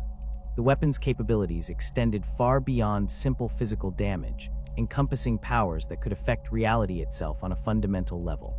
Drachnian could cut through more than flesh and armor. It could sever the bonds between soul and body, slice through dimensional barriers, and even wound abstract concepts like hope or loyalty. The blade's edge existed in multiple dimensions simultaneously, allowing it to strike targets that should have been beyond physical reach, while bypassing defenses that relied on conventional understanding of space and time. Abaddon's role as champion of Chaos Undivided required him to maintain a delicate balance between the four major Chaos gods, drawing power from each while avoiding the trap of becoming too closely associated with any single patron. This approach differed significantly from that of other Chaos champions, who typically devoted themselves entirely to one deity in exchange for specific gifts and abilities. The War Master's refusal to choose a single patron initially earned him suspicion from all four gods, each of whom preferred servants who demonstrated absolute loyalty to their particular obsessions. The advantages of serving Chaos Undivided became apparent as Abaddon's power grew beyond what any single god champion could achieve. Khorne provided him with unmatched prowess in personal combat and the ability to inspire berserker fury in his followers, while Tzeentch granted him strategic insight and knowledge of arcane lore that enhanced his tactical planning. Nurgle's gifts manifested as incredible resilience and the ability to survive wounds that would kill ordinary space marines, while Slaanesh enhanced his charisma and provided him with the sensory acuity needed to appreciate the full scope of his achievements. This multifaceted approach to chaos worship required Abaddon to perform rituals and sacrifices that honored all four gods equally, a practice that demanded extensive knowledge of chaos theology and careful attention to the symbolic significance of every action. His personal chambers within the Black Legion's flagship featured shrines to each deity, their positioning and decoration calculated to maintain perfect balance while avoiding any appearance of favoritism. The rituals performed in these spaces often lasted for days, their complexity reflecting the difficulty of satisfying four different sets of divine expectations simultaneously. The establishment of Abaddon's power base within the Eye of Terror required more than just military conquest. It demanded the creation of a political and economic network that could support the Black Legion's growing ambitions. The War Master understood that successful campaigns against the Imperium would require resources on a scale that no single warband could provide, necessitating alliances with other Chaos factions and the development of manufacturing capabilities that could produce the weapons and equipment needed for large-scale warfare. The planet of Sorshirius became one of Abaddon's most important strongholds, its demon forges producing weapons and armor for the Black Legion, while its libraries provided access to arcane knowledge that enhanced the warband's tactical capabilities. The world's population of enslaved mortals served multiple purposes, providing both labor for the manufacturing facilities and raw material for the sacrificial rituals that powered the demon forges. The planet's governors, drawn from the ranks of former Imperial officials who had embraced chaos worship, administered these operations with bureaucratic efficiency that would have impressed their former colleagues. The recruitment network established by the Black Legion extended throughout the Eye of Terror and beyond, drawing warriors from every traitor legion and numerous renegade chapters that had fallen to chaos corruption. This diversity of backgrounds created a warband whose tactical flexibility exceeded that of more homogeneous forces, as former Imperial fists brought expertise in defensive warfare, while ex-Raven Guard contributed stealth and infiltration skills. The integration of these different fighting styles required extensive retraining and the development of new tactical doctrines that could accommodate various approaches to warfare. Abaddon's long-term strategy centered on the concept of gradual erosion rather than single decisive campaigns, recognizing that the Imperium's vast size and resources made it impossible to defeat through conventional military action alone. The Black Crusades that would eventually bear his name were conceived as multi-pronged assaults designed to weaken Imperial defenses while gathering the resources needed for increasingly ambitious operations. Each crusade served as both military campaign and recruitment drive, attracting new followers while testing the loyalty and capabilities of existing forces. The first stirrings of this grand strategy became apparent as Abaddon began coordinating activities between different Chaos factions, using his growing influence to prevent internecine conflicts that wasted resources while encouraging cooperation on projects that advanced their common goals. The War Master's ability to negotiate between rival demon princes and feuding warbands demonstrated political skills that complemented his prowess in personal combat, establishing him as a leader capable of thinking beyond immediate tactical concerns. The development of spy networks within Imperial space provided Abaddon with intelligence that proved crucial to the success of his operations.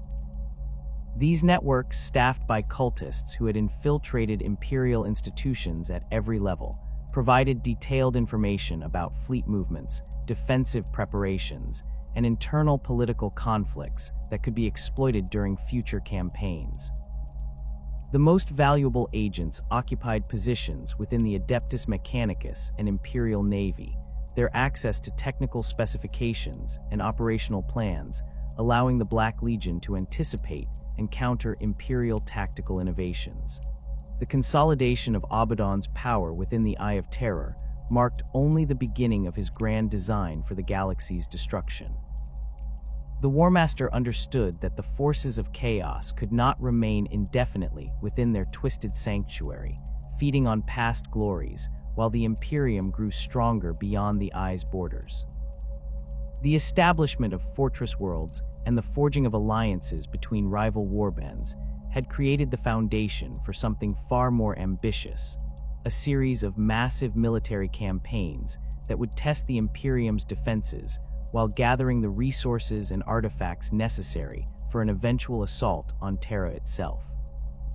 The First Black Crusade erupted from the Eye of Terror in the 31st millennium like a plague unleashed upon the galaxy, its timing calculated to exploit the chaos and confusion that still gripped the Imperium in the aftermath of the heresy.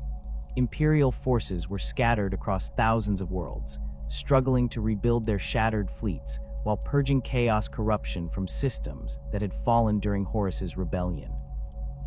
The Adeptus Astartes had been divided into smaller chapters according to the Codex Astartes, their reduced numbers making it impossible to respond quickly to threats on the scale that Abaddon was preparing to unleash.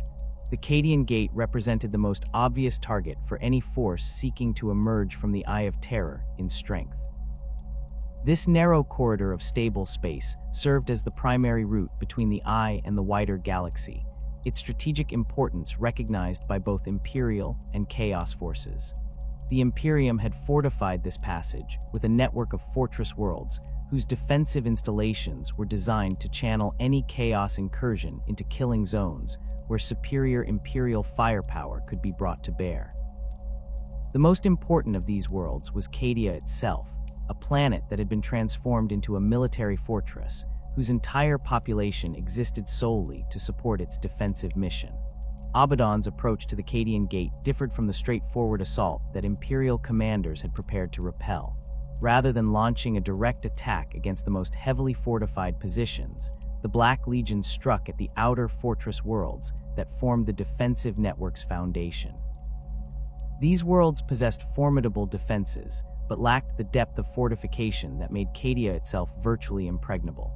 The strategy required precise coordination between multiple Chaos fleets, their attacks timed to prevent Imperial reinforcements from reaching the targeted worlds before their defenses could be overwhelmed. The assault on Belize Corona demonstrated the tactical sophistication that Abaddon had developed during his years within the Eye of Terror.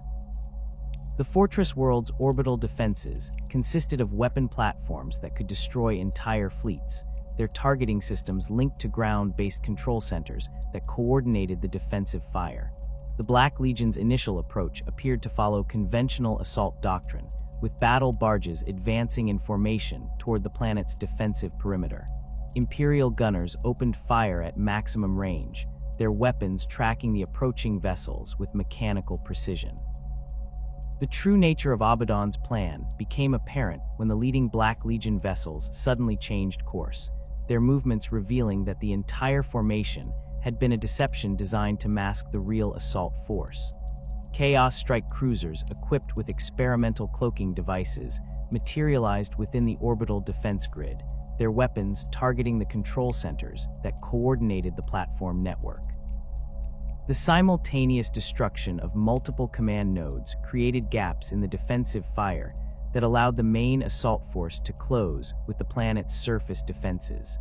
The ground campaign that followed showcased the Black Legion's evolution from a single Space Marine chapter into a diverse force capable of multiple forms of warfare. Former Iron Warriors specialists breached the fortress walls with siege techniques that incorporated demonic engineering, while ex-Alpha Legion operatives infiltrated command bunkers to sabotage communication networks from within. World Eater's assault troops carved through defensive positions with chain-axe charges that left no survivors, their berserker fury amplified by the presence of cornate demons summoned through battlefield rituals. The fall of Belize Corona sent shockwaves throughout the Imperial High Command, demonstrating that the Chaos forces had evolved far beyond the disorganized warbands that had fled into the Eye of Terror centuries earlier. The planet's destruction eliminated a crucial link in the Cadian Gate's defensive chain while providing Abaddon with vast quantities of military equipment and thousands of potential recruits from the fortress world's garrison. More importantly, the victory established the War Master's reputation as a strategic threat capable of planning and executing complex operations against heavily defended Imperial positions.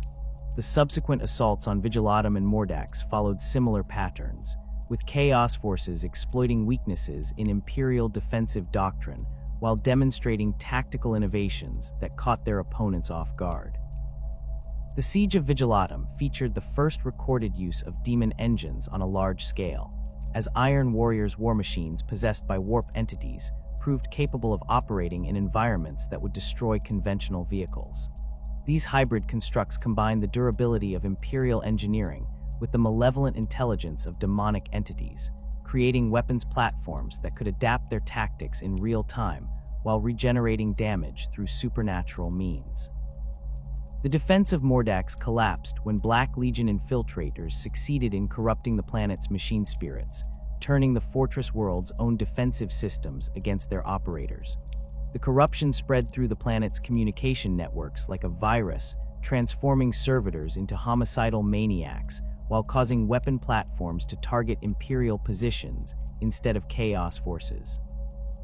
The speed of the collapse suggested that the infiltration had been planned for decades, with sleeper agents gradually working their way into positions where they could cause maximum damage when activated.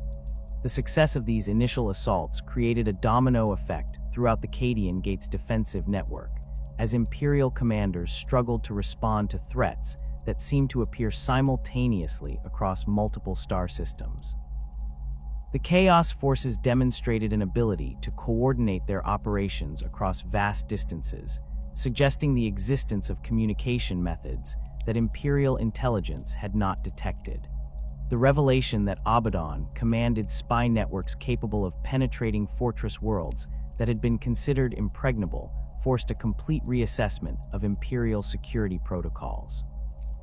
The strategic objectives behind the First Black Crusade extended far beyond simple territorial conquest or the satisfaction of destroying Imperial worlds. Each target had been selected for specific reasons related to Abaddon's long-term plans for galactic domination.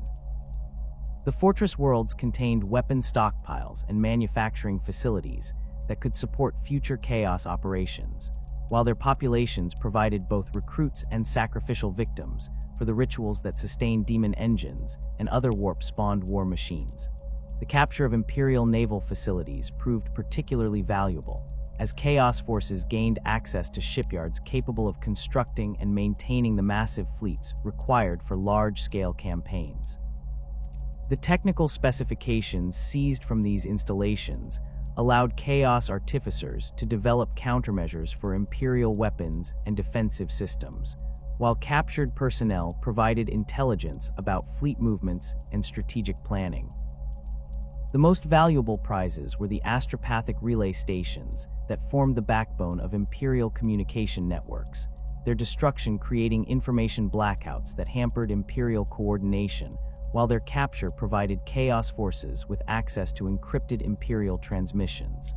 The First Black Crusade's conclusion came not through decisive battle, but through Abaddon's recognition that his forces had achieved their primary objectives. The Chaos fleets withdrew into the Eye of Terror before Imperial reinforcements could arrive in sufficient strength to threaten their retreat, carrying with them the spoils of victory and thousands of new recruits drawn from the conquered worlds. The campaign had demonstrated that the Eye of Terror was no longer a prison for defeated rebels, but a launching point for renewed assaults against Imperial civilization. The intervening centuries between the First and subsequent Black Crusades were not periods of inactivity, but times of preparation and consolidation. Abaddon used these intervals to integrate new recruits into his forces, while developing the weapons and tactics that would be employed in future campaigns. The demon forges within the Eye of Terror worked continuously to produce the equipment needed for increasingly ambitious operations, their output enhanced by the technical knowledge gained from captured Imperial facilities. The recruitment drives that followed each Black Crusade transformed the composition of Chaos forces within the Eye of Terror. The success of Abaddon's campaigns attracted warriors from throughout the galaxy, including renegade Space Marine chapters that had turned from the Emperor's Light and Imperial Guard regiments whose loyalty had been corrupted by exposure to Chaos influence. These new additions brought fresh tactical perspectives and knowledge of current Imperial military doctrine, information that proved invaluable in planning future operations. The development of new Demon Engine designs represented one of the most significant innovations to emerge from these preparation periods. The fusion of Imperial technology with demonic essence created war machines whose capabilities exceeded anything in the standard Imperial arsenal, their supernatural properties allowing them to operate in environments where conventional vehicles would fail. The most successful designs incorporated multiple demon types, creating hybrid entities whose combined abilities made them virtually unstoppable on conventional battlefields. The Gothic War, later designated as the 12th Black Crusade, demonstrated the full maturation of Abaddon's strategic vision and the devastating effectiveness of Chaos forces that had spent millennia preparing for renewed conflict with the Imperium. The campaign's scope dwarfed previous Black Crusades, encompassing multiple sectors and involving fleet actions on a scale not seen since the Horus Heresy itself. The Gothic sector's strategic importance lay not just in its industrial capacity, but in its position along major warp routes that connected the Eye of Terror to the galaxy's core regions. The opening phases of the Gothic War revealed the extent to which Chaos intelligence networks had penetrated Imperial institutions.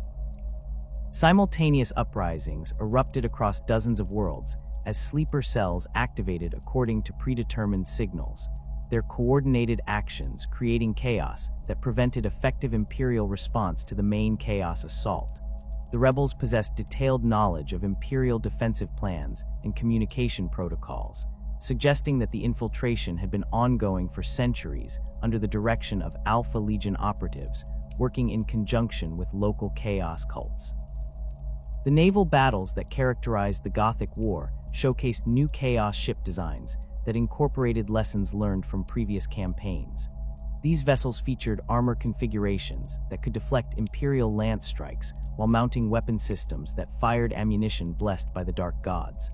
The most feared of these innovations were the Planet Killer-class battleships, massive vessels whose primary weapons could crack the crust of inhabited worlds and render them uninhabitable within hours. The Planet Killer's first recorded use against the world of Savhaven demonstrated the weapon's horrific effectiveness and Abaddon's willingness to employ strategies that transcended conventional military objectives. The planet's population of 12 billion Imperial citizens died within minutes as the vessel's primary weapon tore through the world's crust, triggering volcanic eruptions that consumed entire continents. The destruction served no tactical purpose beyond demonstrating Chaos's capacity for absolute annihilation, its psychological impact on Imperial morale proving as valuable as any military victory. The Imperial response to the Gothic War revealed both the strengths and weaknesses of the post-heresy military structure. The smaller Space Marine chapters could respond more quickly to emerging threats than the old legions, but their reduced numbers made it impossible to concentrate sufficient force to match the scale of Abaddon's assault. The Imperial Navy's fleet assets were scattered across multiple sectors, their commanders lacking the authority to coordinate large-scale operations without approval from distant bureaucratic hierarchies. The emergence of Lord Admiral Spire as the primary Imperial commander in the Gothic sector marked a turning point in the campaign, as his tactical innovations began to counter some of Chaos's advantages. Spire's use of coordinated fleet actions and his willingness to accept heavy casualties in exchange for strategic objectives demonstrated that Imperial forces could adapt to new forms of warfare when led by commanders who understood the true nature of the Chaos threat. The Blackstone fortresses discovered during the Gothic War represented artifacts of such immense power that their control became the campaign's primary objective for both sides. These ancient space stations, constructed by unknown aliens in the distant past, possessed weapons capable of destroying entire fleets, while their defenses could withstand bombardment that would reduce planets to rubble. The fortress's origins remained mysterious, but their strategic value was immediately apparent to both Imperial and Chaos commanders. Abaddon's capture of two Blackstone fortresses fundamentally altered the balance of power within the Gothic sector, providing Chaos forces with mobile weapons platforms whose firepower exceeded that of entire Imperial battle fleets. The fortress's alien technology proved compatible with Chaos modifications, their weapon systems enhanced through demonic possession, while their defenses were strengthened with warp-spawned armor that could regenerate damage automatically. The climactic battle of the Gothic War occurred when Imperial forces attempted to prevent Abaddon from escaping the sector with his captured prizes. The engagement involved hundreds of vessels from both sides, their battle lines stretching across light years of space as they maneuvered for tactical advantage.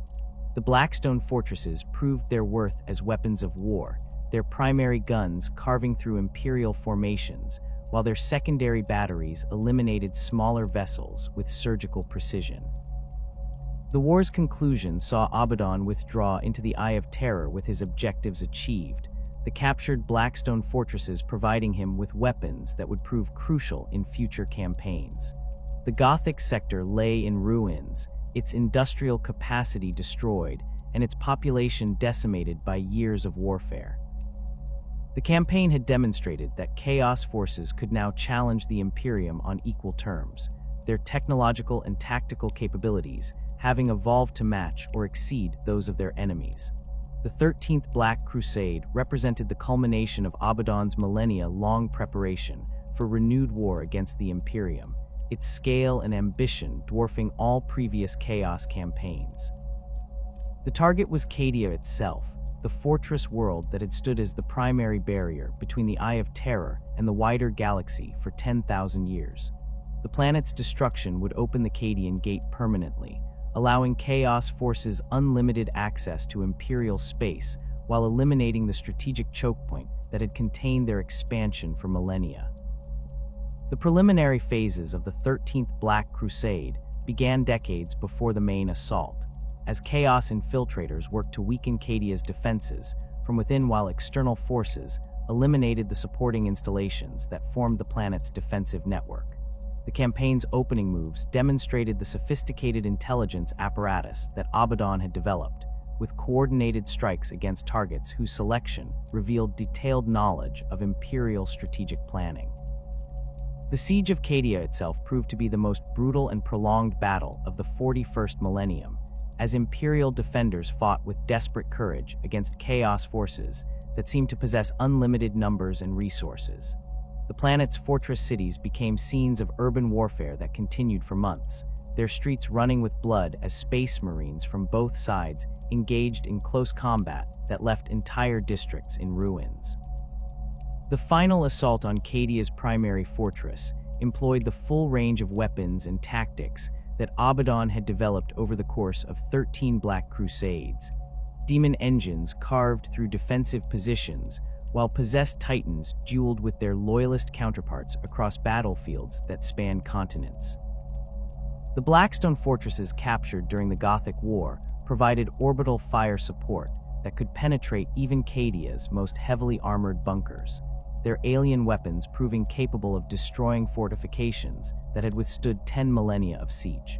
The planet's ultimate destruction came not through conventional military action, but through the activation of ancient pylons that had regulated the flow of warp energy through the Cadian system since before human civilization. The pylons' destruction created a cascade failure that tore reality apart, transforming Cadia into a demon world while opening a permanent rift in space-time that connected the Eye of Terror directly to the galaxy beyond.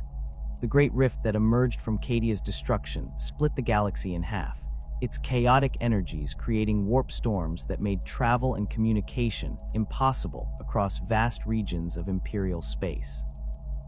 The Imperium found itself divided into two separate regions, each cut off from the other and forced to operate independently while facing Chaos incursions that could emerge anywhere along the rift's length. The destruction of Cadia during the 13th Black Crusade marked the end of an era that had defined Imperial strategy for 10 millennia, but the fortress world's significance extended far beyond its final moments of defiance. The Cadian system had served as the Imperium's primary bulwark against chaos incursions since the immediate aftermath of the Horus Heresy, its strategic position making it the most crucial choke point in the galaxy's ongoing war against the forces of darkness. To understand the magnitude of what was lost when Cadia fell, one must examine the careful construction of the defensive network that transformed a single star system into humanity's greatest fortress. The Cadian Gate represented the only stable route out of the Eye of Terror that could accommodate large-scale military operations, while smaller chaos forces could navigate the treacherous warp currents that surrounded the Eye's borders. Any fleet attempting to carry invasion forces numbering in the millions required the relatively calm space that existed within the Cadian system. This geographical reality had been recognized by Imperial strategists within decades of the Traitor Legion's retreat into the Eye, leading to the systematic militarization of every world within the system's boundaries. The transformation of Cadia itself from an ordinary Imperial world into the galaxy's most formidable fortress began during the 32nd millennium, as waves of colonists and military engineers arrived to begin construction projects that would continue for thousands of years. The planet's surface geography proved ideally suited for defensive purposes, featuring mountain ranges that could accommodate massive weapon emplacements and river valleys that channeled potential attackers into predetermined killing zones. The polar regions were converted into vast underground complexes that housed command centers and manufacturing facilities, their locations chosen to maximize protection from orbital bombardment while maintaining communication links with surface installations. The fortress cities that dominated Cadia's landscape represented the pinnacle of Imperial military architecture, their designs incorporating lessons learned from every major siege in human history.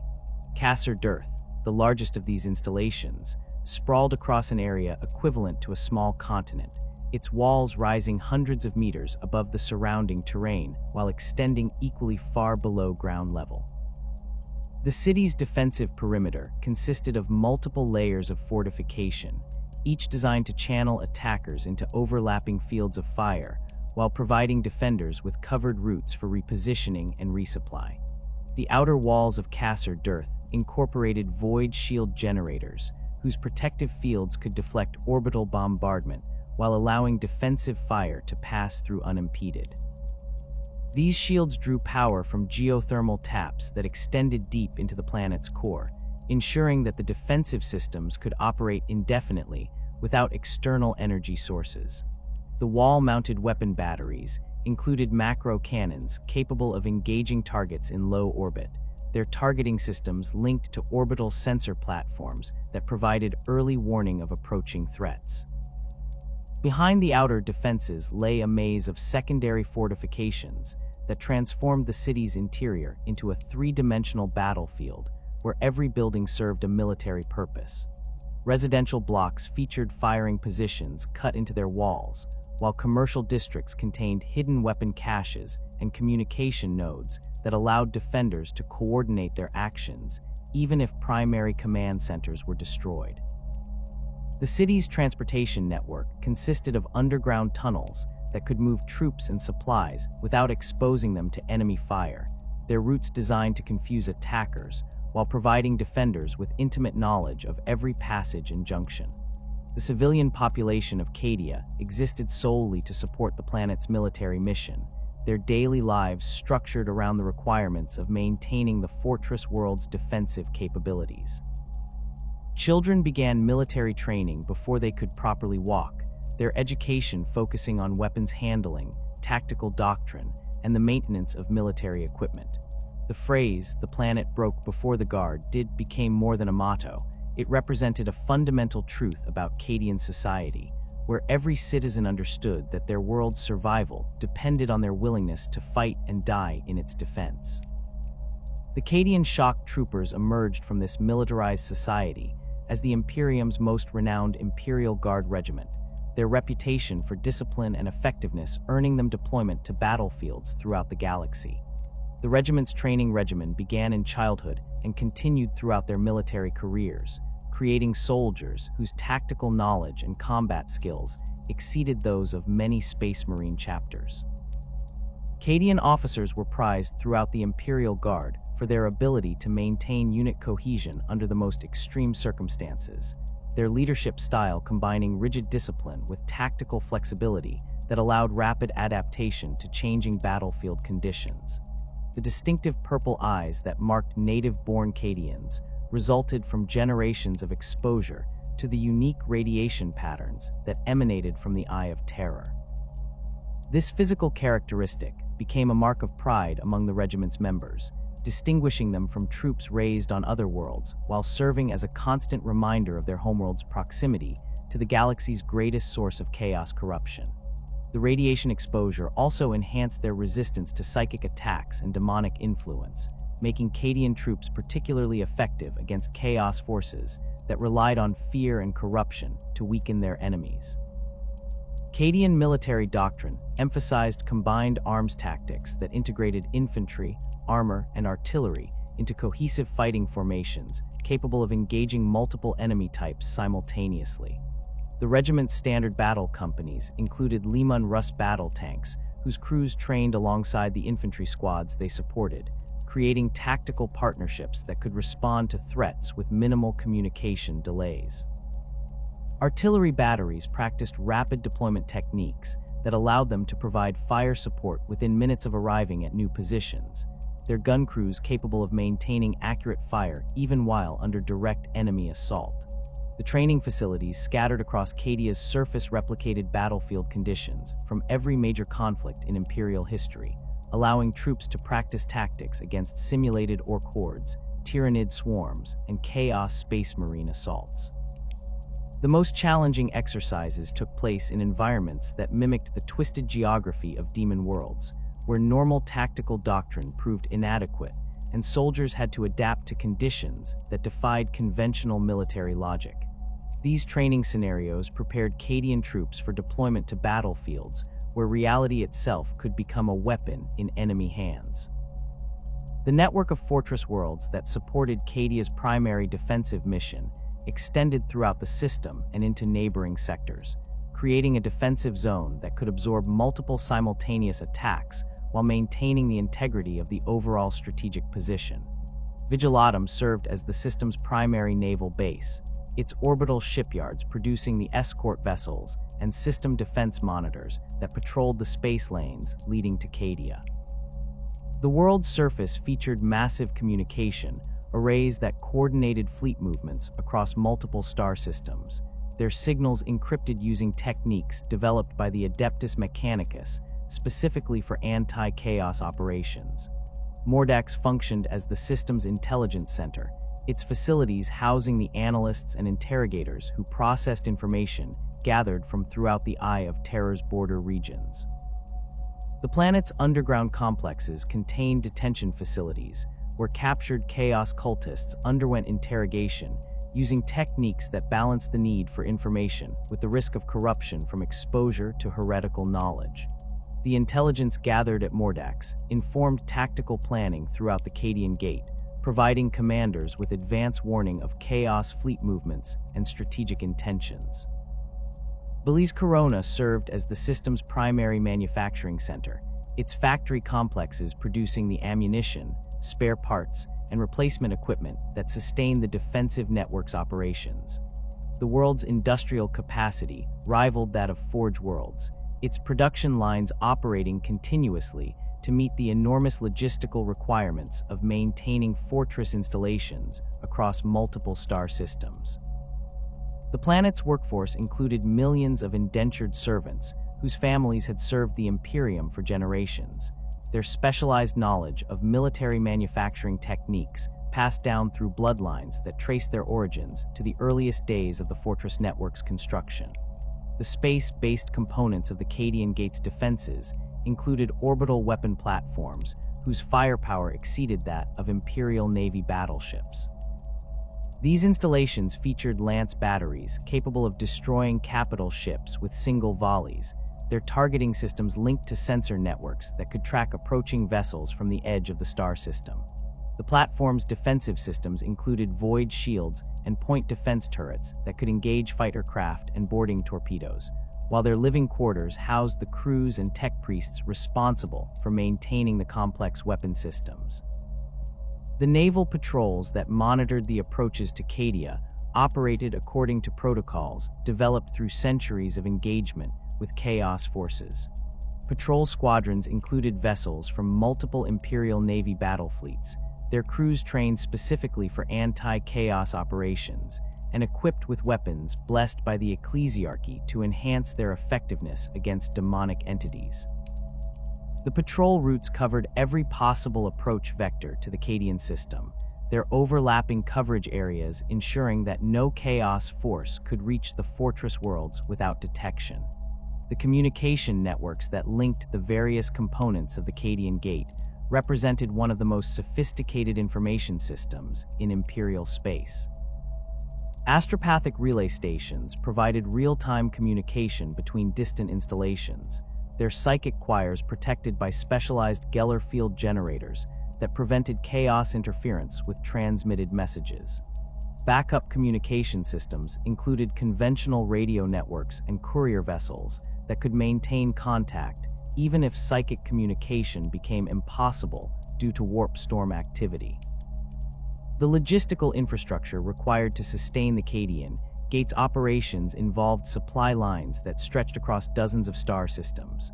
Transport fleets carried ammunition, food, fuel, and replacement personnel to installations throughout the defensive network, their routes protected by escort squadrons and monitored by intelligence services that watched for signs of Chaos infiltration.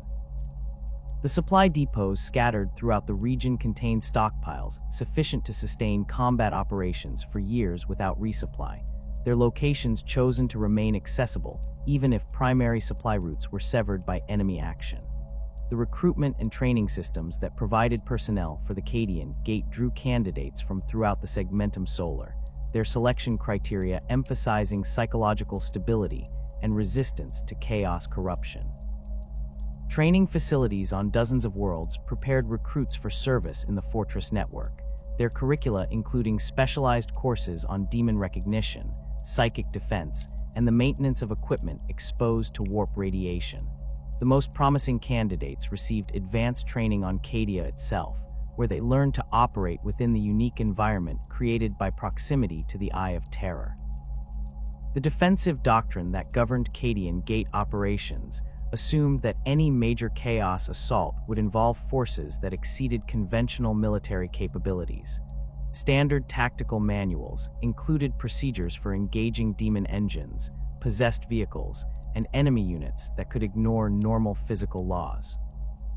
Artillery crews trained with blessed ammunition designed to disrupt demonic manifestations, while infantry squads practiced combat techniques that accounted for enemies who could regenerate from wounds that would kill normal opponents. The psychological warfare aspects of defending the Cadian Gate required specialized training and equipment designed to maintain morale in the face of enemies who used fear and corruption as primary weapons. Commissars assigned to Cadian units underwent additional training in recognizing signs of Chaos corruption, their authority extending to summary execution of personnel who showed evidence of heretical influence. Chaplains and priests maintained constant vigilance against the subtle forms of corruption that could spread through military units exposed to prolonged Chaos influence. The technological innovations developed specifically for the Cadian Gate's defense included weapon systems and detection equipment designed to counter Chaos tactics and capabilities. Auspex arrays incorporated blessed components that could detect demonic presence even when supernatural concealment was employed, while communication systems featured encryption techniques that prevented Chaos sorcerers from intercepting or corrupting transmitted messages. Vehicle armor included sanctified elements that provided additional protection against demon weapons, while infantry equipment featured religious iconography that served both ceremonial and practical purposes in combat against Chaos forces. The Imperial response to the Eye of Terror's malevolent presence required the development of specialized military organizations and defensive strategies unlike anything previously conceived in human warfare. The conventional forces that had conquered the galaxy during the Great Crusade proved inadequate when faced with enemies that could manipulate reality itself, summon demons from the warp, and corrupt loyal servants through mere proximity to their blasphemous presence. The Imperium's adaptation to this new form of warfare demanded the creation of institutions specifically designed to combat supernatural threats while maintaining the secrecy necessary to prevent widespread panic among the general population. The Ordo Malleus emerged from the broader Inquisition as the primary imperial organization responsible for combating demonic incursions and chaos corruption. Founded in the aftermath of the Horus Heresy, when the full extent of chaos influence became apparent to imperial leadership, the Ordo Malleus developed expertise in identifying, tracking, and eliminating threats that operated according to principles beyond conventional military understanding. The organization's inquisitors underwent training that combined traditional investigative techniques with arcane knowledge of demonic hierarchies, chaos rituals, and the subtle signs of warp corruption that could manifest in seemingly loyal imperial citizens.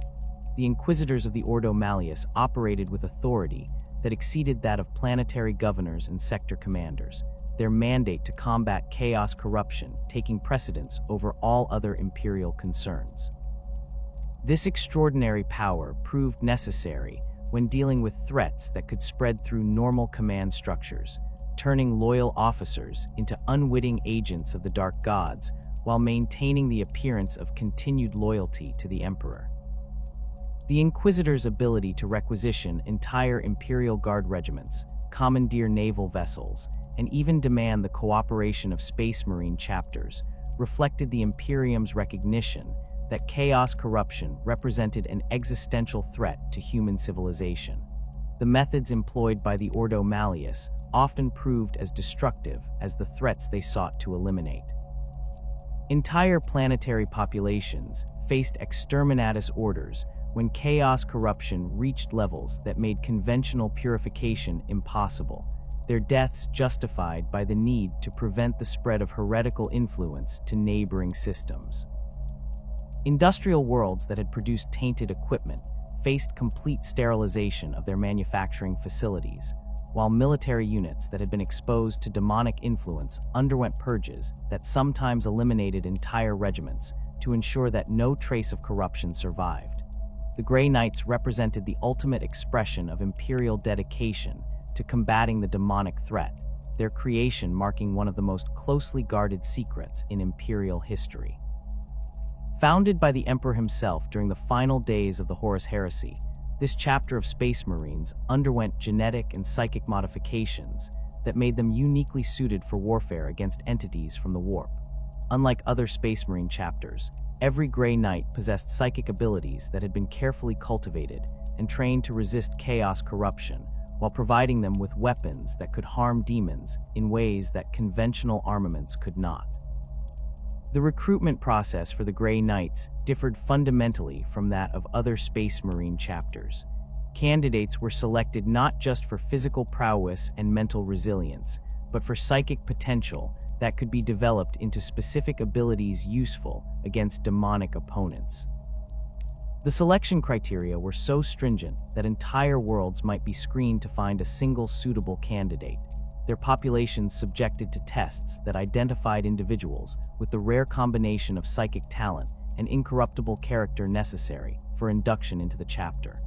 The training regimen undergone by Grey Knights aspirants lasted decades and included exposure to controlled demonic manifestations that would drive ordinary humans insane. These exercises taught the recruits to recognize different types of demons, understand their weaknesses, and develop the mental disciplines necessary to resist corruption attempts that could subvert even the strongest-willed individuals. The training facilities on Titan, the Grey Knights' fortress monastery, incorporated chambers where the barriers between real space and the warp had been deliberately weakened, creating environments where aspirants could practice their abilities under conditions that approximated actual combat against demonic forces. The weapons and equipment used by the Grey Knights incorporated blessed materials and arcane technologies that made them effective against supernatural opponents. Their force weapons channeled psychic energy through specially treated metals that could disrupt demonic manifestations, while their power armor included protective wards that provided additional resistance to chaos corruption.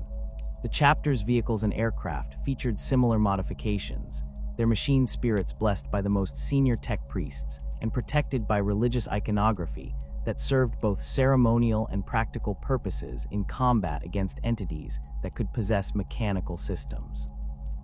The Grey Knights' tactical doctrine emphasized rapid deployment and decisive action against demonic incursions, recognizing that prolonged exposure to chaos influence could corrupt even their specially trained warriors.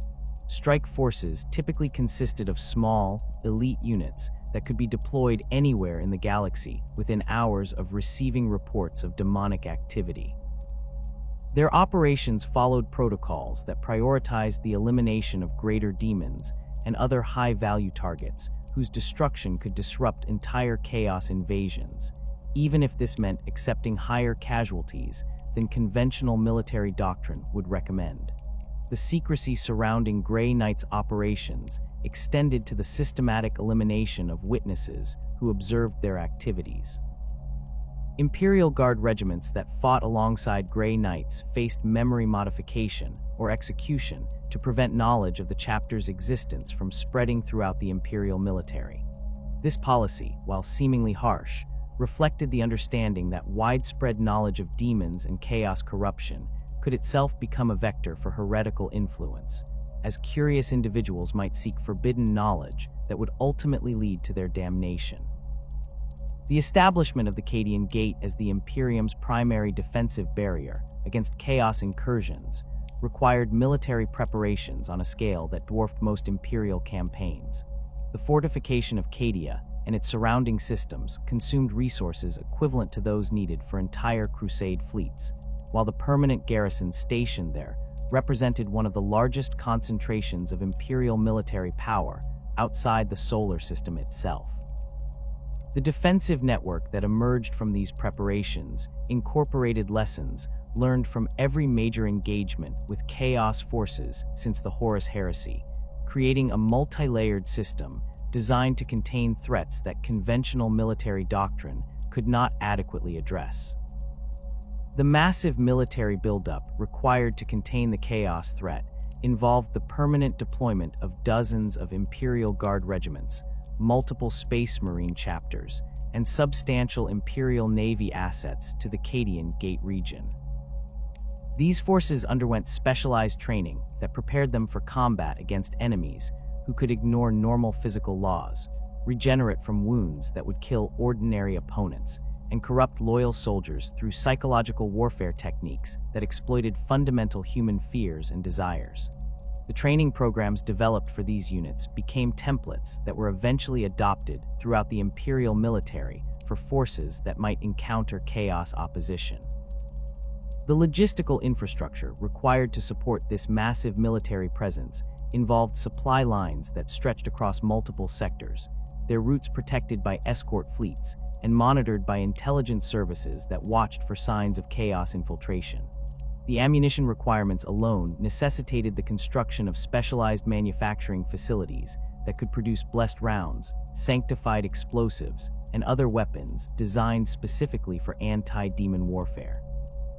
These facilities operated under security protocols that exceeded those used for the most sensitive Imperial projects, their workers subjected to regular screening for signs of corruption, while their products underwent blessing rituals that involved senior members of the ecclesiarchy. The command structure that governed Cadian Gate operations integrated representatives from multiple Imperial organizations, creating a unified hierarchy that could coordinate responses to threats that might require expertise from different specialties. Ordo Malleus Inquisitors worked alongside Imperial Guard generals and Space Marine captains, their combined knowledge allowing for tactical planning that accounted for both conventional military factors and the supernatural capabilities of chaos forces. This integration required the development of new communication protocols and operational procedures that balanced the need for security with the requirements of effective military coordination. Lord Castellan Ursarkar Creed emerged as one of the most significant Imperial commanders in the defense of the Cadian Gate, his tactical innovations and leadership abilities earning him recognition throughout the Imperial military hierarchy. Creed's approach to warfare emphasized flexibility and adaptation, recognizing that combat against chaos forces often required abandoning conventional tactical doctrine in favor of improvised solutions that could counter supernatural threats. His ability to coordinate complex operations involving multiple Imperial organizations made him uniquely suited for command positions, where success depended on integrating diverse military assets into cohesive fighting forces. Creed's tactical genius manifested most clearly in his development of defensive strategies that could channel chaos assaults into predetermined killing zones while maintaining the flexibility needed to respond to unexpected enemy capabilities. His defensive plans incorporated multiple fallback positions and alternative command structures that could maintain operational effectiveness, even if primary installations were compromised by demonic influence or direct assault. The tactical manuals he developed became standard references throughout the Imperial Guard, their emphasis on adaptability and combined arms coordination proving effective against a wide range of enemy types. The Lord Castellan's leadership during multiple Black Crusades demonstrated his ability to maintain unit cohesion and morale under circumstances that would break lesser commanders.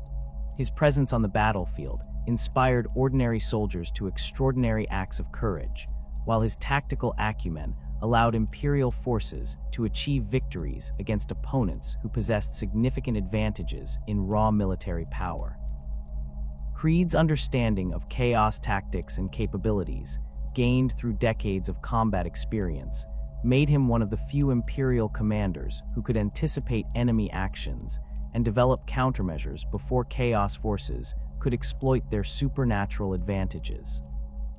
Saint Celestine represented a different but equally important aspect of Imperial resistance to chaos corruption, her manifestation demonstrating that the Emperor's power could still intervene directly in mortal affairs when the need was greatest.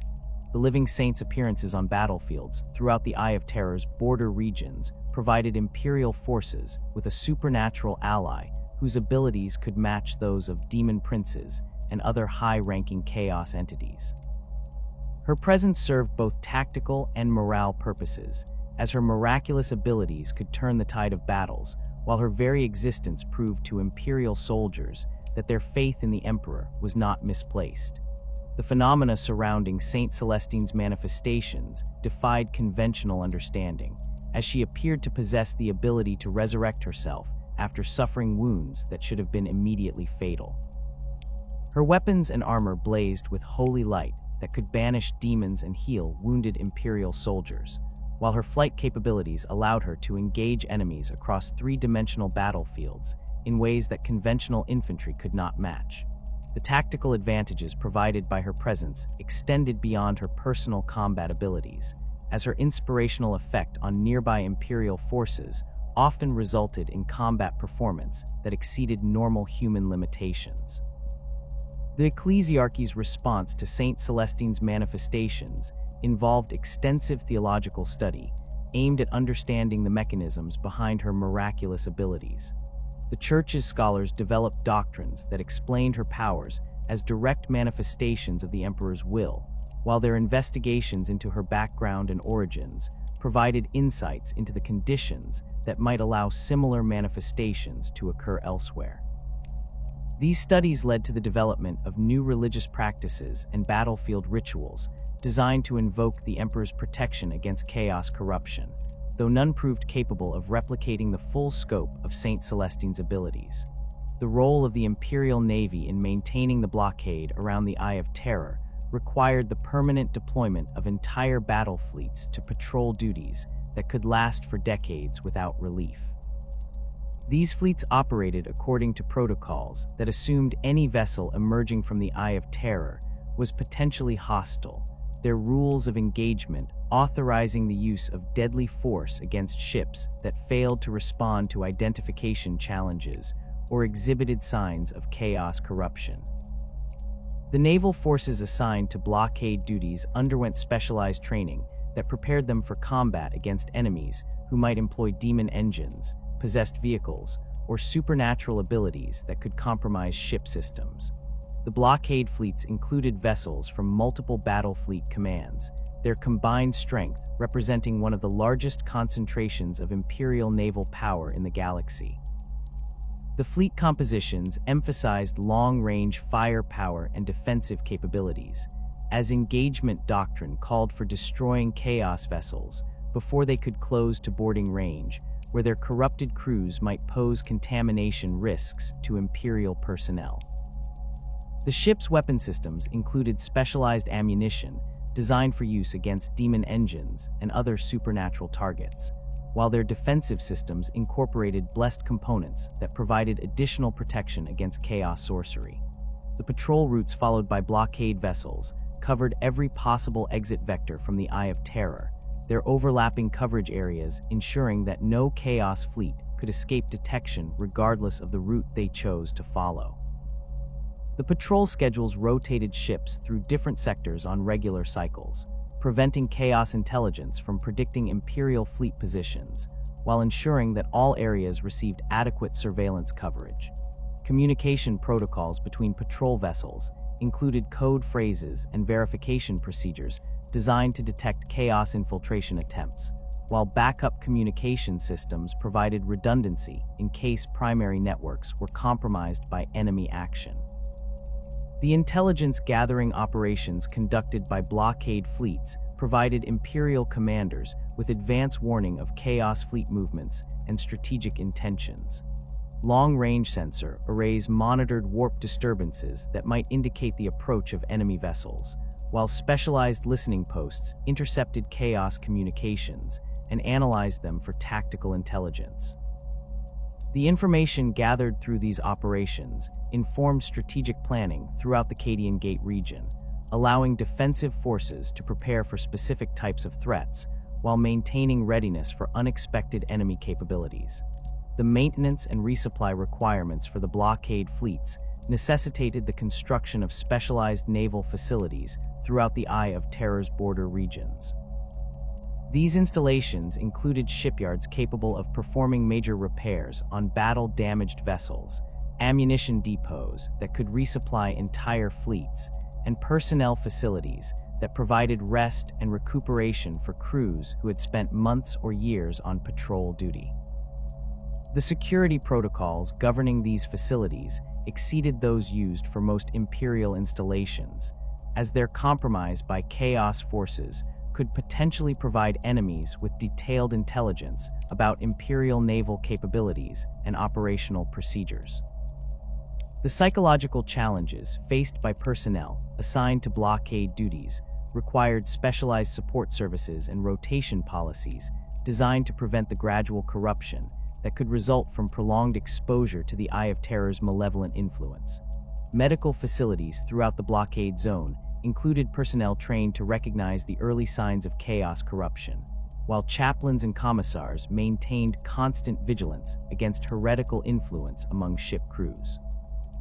The rotation schedules for blockade assignments limited individual tour of duty to prevent excessive exposure to warp radiation and psychological stress, while debriefing procedures identified personnel who might require additional screening or treatment before reassignment to other duties. The destruction of Cadia's pylons during the 13th Black Crusade triggered a catastrophic chain reaction that fundamentally altered the galaxy's structure in ways that even the most prescient Imperial strategists had never anticipated. The ancient Xenos technology that had regulated warp energies throughout the Cadian system for millions of years suddenly ceased to function, their protective fields collapsing in a cascade failure that sent shockwaves through the fabric of reality itself. The Eye of Terror, no longer constrained by the pylon's stabilizing influence, began expanding at an exponential rate that consumed entire star systems within hours of the initial breach. The expansion did not follow conventional patterns of spatial growth, but instead manifested as a tearing of reality that propagated along the galaxy's natural warp currents and psychic ley lines. These invisible channels of energy, which had always existed beneath the surface of real space like underground rivers, suddenly became conduits for raw chaos energy that erupted into the material universe with devastating effect.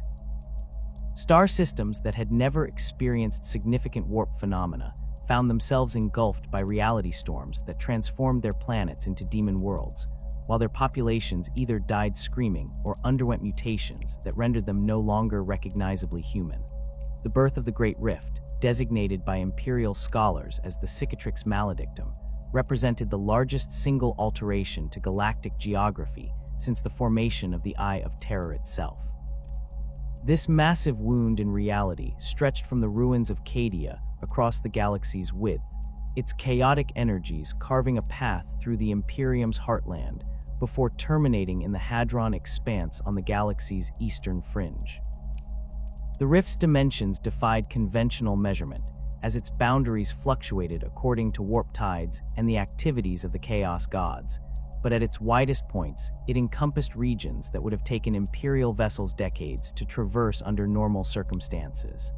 The immediate effects of the Great Rift's formation included the complete disruption of warp travel throughout vast regions of Imperial space.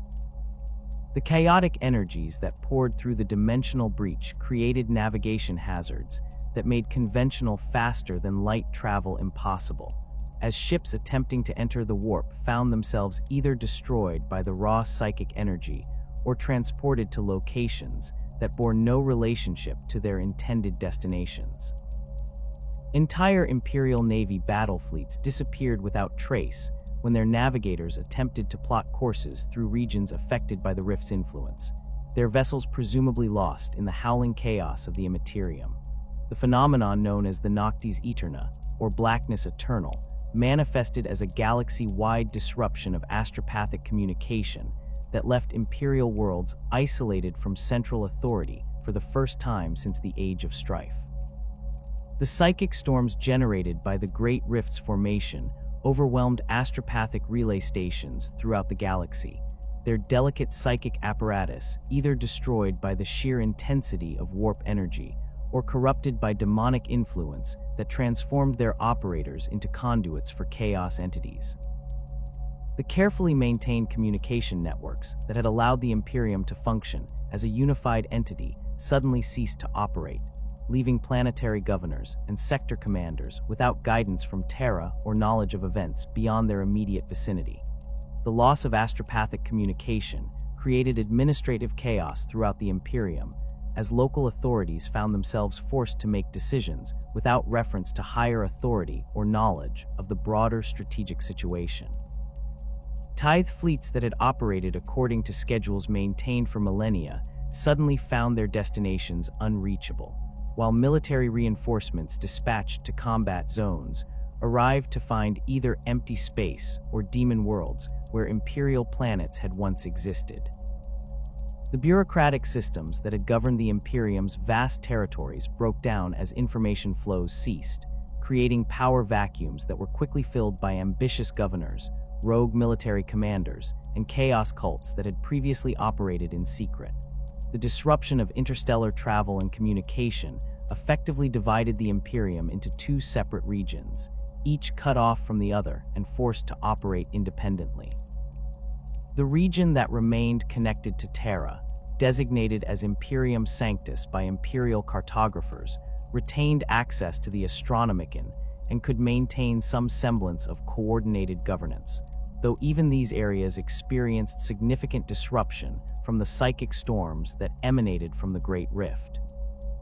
The territories on the far side of the rift, known as Imperium Nihilus or the Dark Imperium, found themselves completely isolated from Terra's guidance and forced to survive using only their local resources and military assets.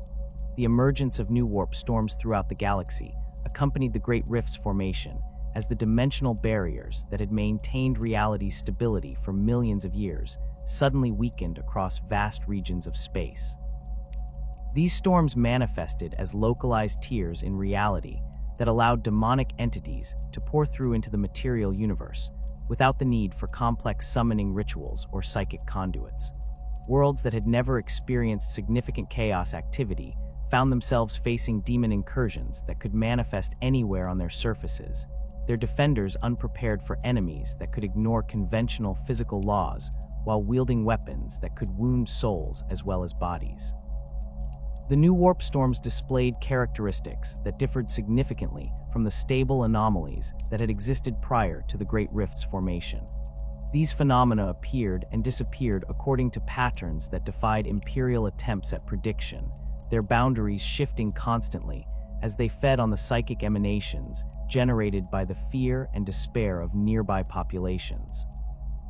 Some storms lasted only hours before dissipating, leaving behind landscapes that had been fundamentally altered by exposure to raw warp energy, while others persisted for months or years, creating permanent gateways through which chaos forces could launch repeated invasions.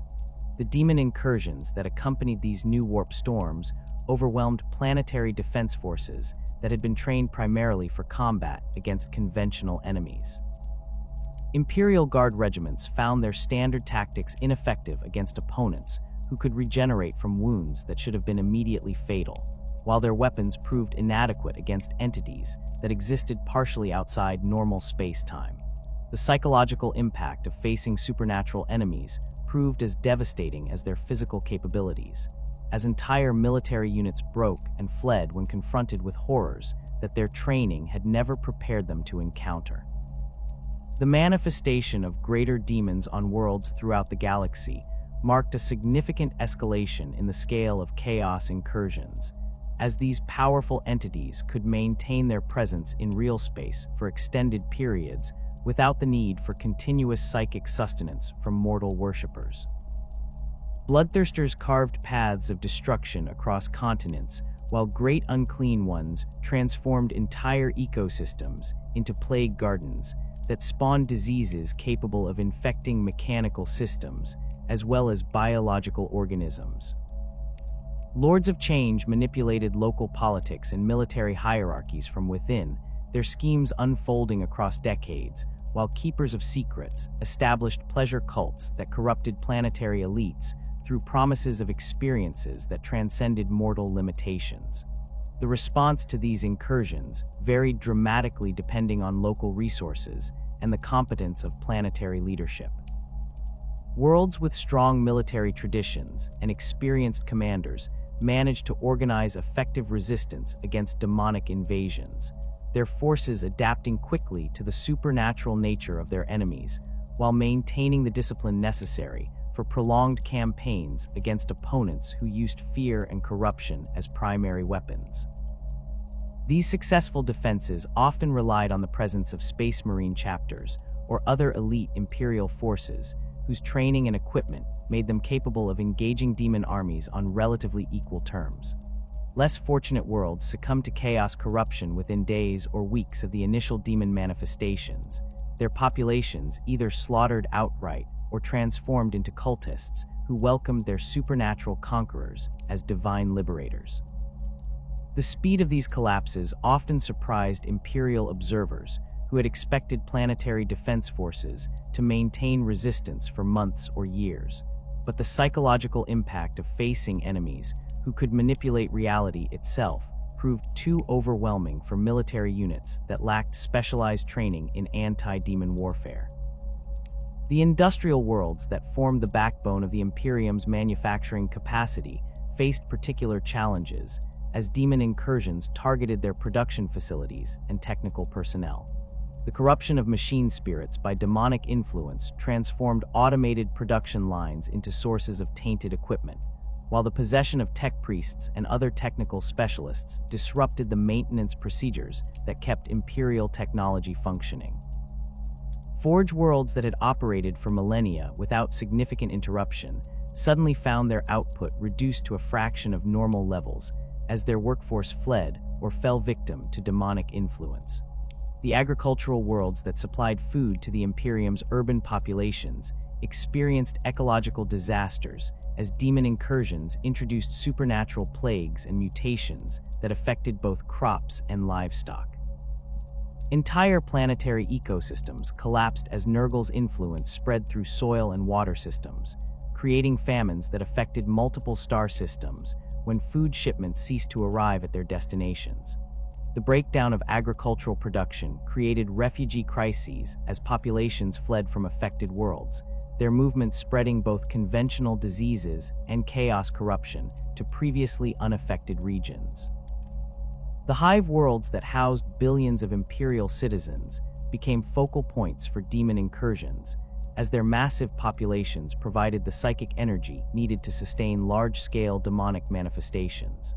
The dense urban environments of hive cities created ideal conditions for the spread of chaos cults, while their complex infrastructure networks allowed demon armies to move through underground passages and maintenance tunnels that bypassed conventional defensive positions. The fall of major hive worlds to chaos corruption eliminated entire planetary populations, while providing demon armies with staging areas for attacks on neighboring systems. The shrine worlds that served as centers of Imperial faith faced targeted attacks from demon armies that sought to corrupt or destroy the religious sites that anchored the Emperor's influence throughout the galaxy. The desecration of major cathedrals and pilgrimage sites created psychic shockwaves that weakened Imperial morale across entire sectors, while the corruption of religious artifacts and relics provided chaos forces with weapons that could be used against the faithful.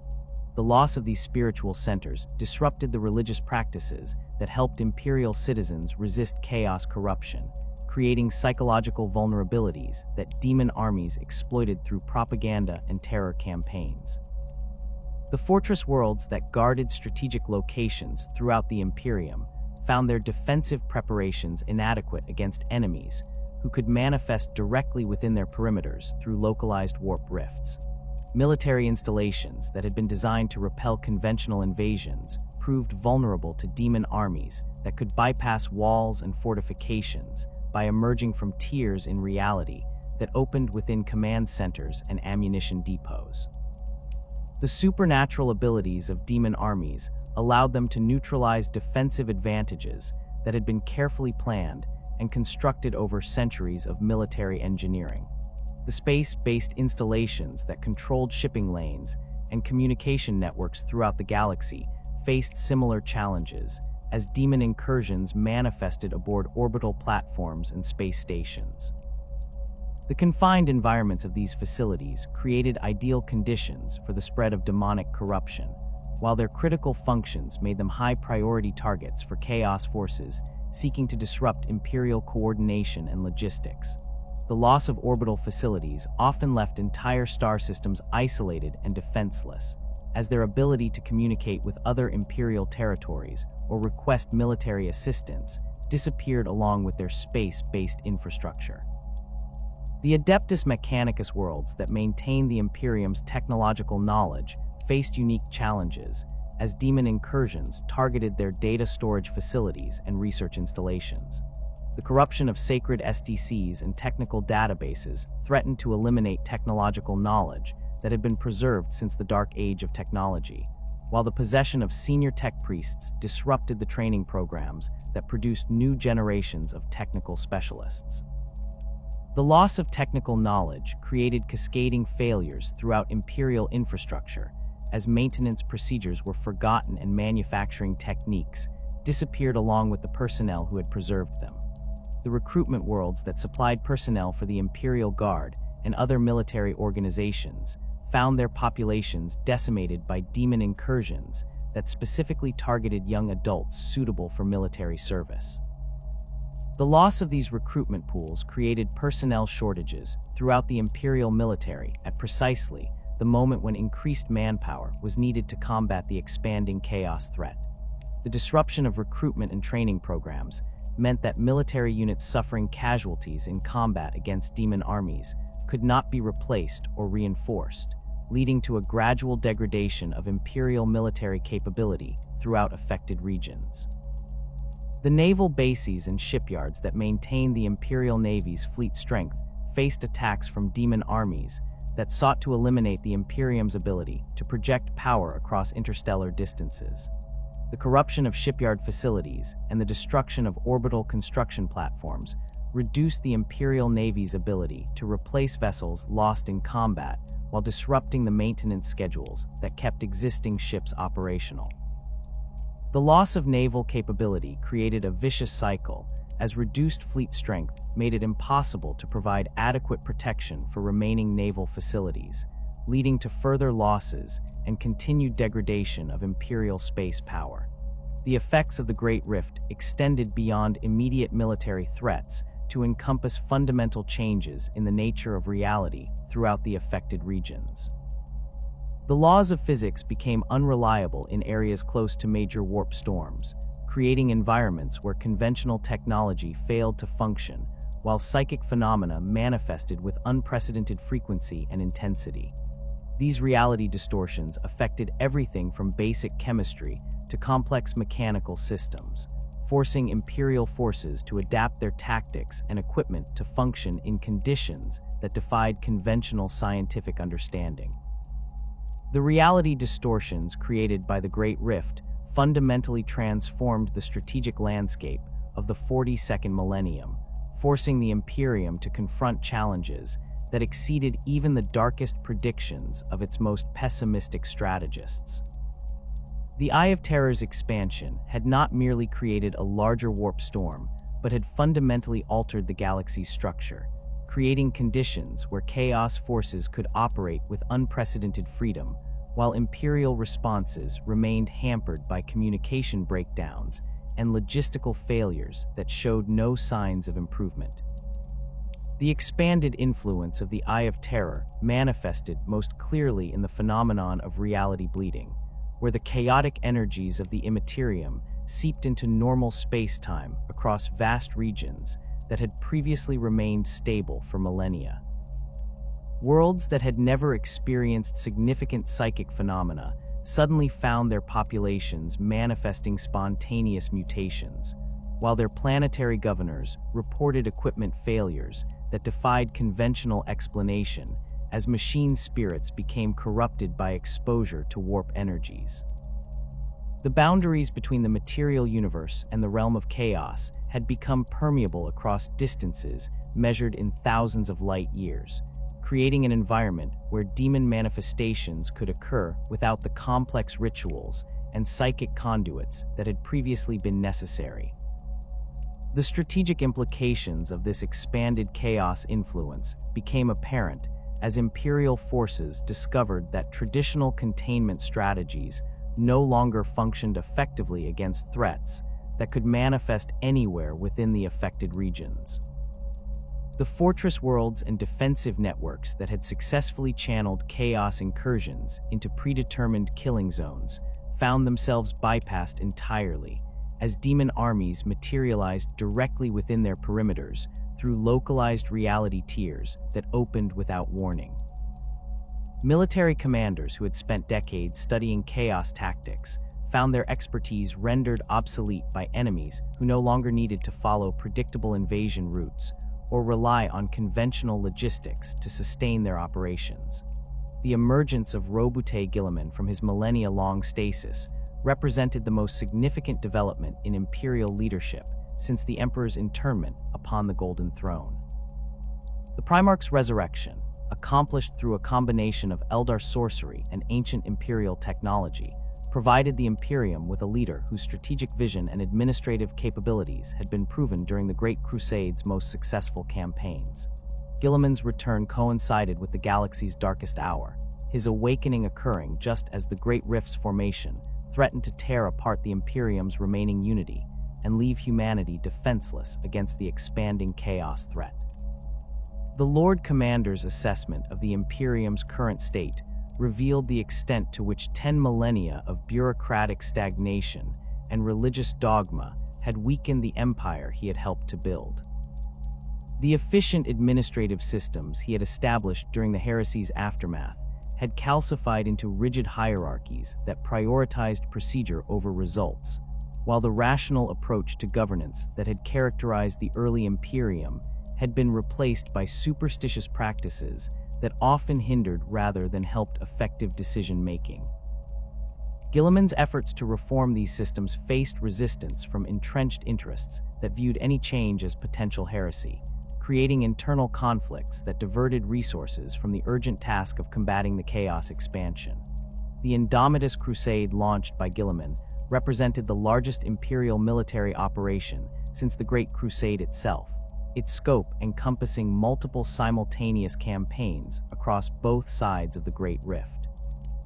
The Crusade's primary objectives included re-establishing contact with isolated imperial territories, reinforcing worlds that remained under imperial control, and launching counterattacks against Chaos forces that had expanded their influence during the period of imperial disarray.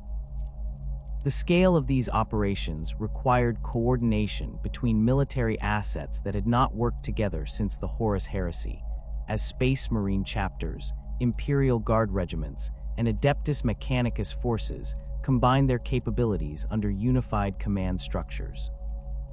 The Primaris Space Marines developed by Archmagos Belisarius Cawl provided the Indomitus Crusade with enhanced capabilities that proved crucial in combat against the strengthened Chaos forces that had emerged from the Eye of Terror's expansion. These genetically improved warriors possessed physical capabilities that exceeded those of traditional Space Marines, while their equipment incorporated technological advances that had been developed in secret during the 10 millennia since the heresy. The deployment of Primaris Marines to chapters throughout the galaxy created logistical challenges as existing forces adapted to new tactical doctrines, while integrating enhanced warriors whose capabilities required different approaches to battlefield deployment. The establishment of new fortress worlds along the Great Rift's borders became a primary focus of Imperial reconstruction efforts, as traditional defensive strategies required adaptation to counter threats that could manifest through dimensional rifts rather than conventional invasion routes. These installations incorporated lessons learned from the fall of Cadia, their designs emphasizing redundant command structures and distributed defensive systems that could continue operating even if primary facilities were compromised by demon incursions. The construction of these fortresses consumed resources on a scale that strained the Imperium's already overtaxed manufacturing capacity, while their garrison requirements competed with other military operations for personnel and equipment. The Vigilus campaign demonstrated both the potential and limitations of Imperial responses to the post-Rift strategic environment. The Hive world's position near the Nachmund Gauntlet, one of the few stable passages through the Great Rift, made it a crucial strategic objective for both Imperial and Chaos forces seeking to control movement between the galaxy's divided halves. The massive military buildup that occurred on Vigilus attracted attention from multiple Chaos warbands, Orc invasions, and other threats that converged on the world simultaneously, creating a multi-sided conflict that tested Imperial coordination capabilities under the most challenging circumstances. The defense of Vigilus required the deployment of multiple Space Marine chapters, dozens of Imperial Guard regiments, and substantial Adeptus Mechanicus forces, their combined strength representing one of the largest Imperial military concentrations since the Indomitus Crusade's launch. The campaign's complexity increased as different enemy factions pursued conflicting objectives, while Imperial forces struggled to maintain unity of command among diverse military organizations with different tactical doctrines and operational priorities. The presence of Abaddon's Black Legion forces elevated the conflict's significance beyond mere territorial control, as the War Master's personal involvement suggested that Chaos forces viewed Vigilus as a stepping stone toward larger strategic objectives. The ongoing threat posed by Chaos forces operating from within the expanded Eye of Terror manifested through a new generation of Black Crusades that incorporated lessons learned from previous campaigns while exploiting the strategic advantages created by the Great Rift's formation.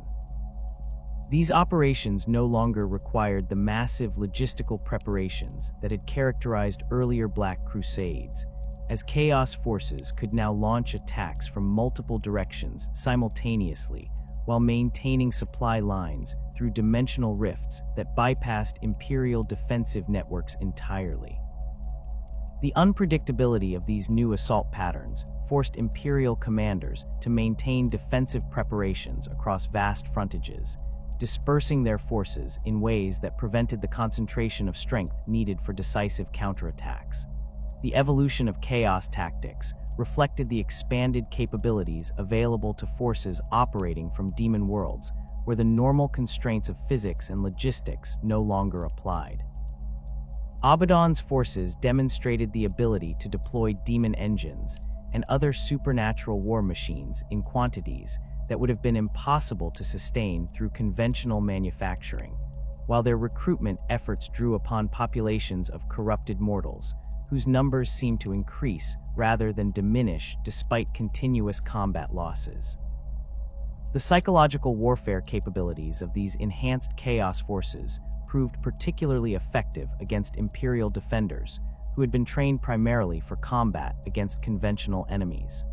The emergence of new demon princes from among the ranks of Chaos Space Marines created additional command capabilities that allowed for more sophisticated strategic planning and battlefield coordination. These ascended champions possessed intelligence and tactical acumen that exceeded those of lesser demons, while maintaining enough connection to their mortal origins to understand Imperial military doctrine and exploit its weaknesses effectively. The presence of multiple demon princes within Chaos force structures created redundant leadership hierarchies that could maintain operational effectiveness even when primary commanders were eliminated, making it increasingly difficult for Imperial forces to disrupt enemy operations through targeted assassinations or decapitation strikes.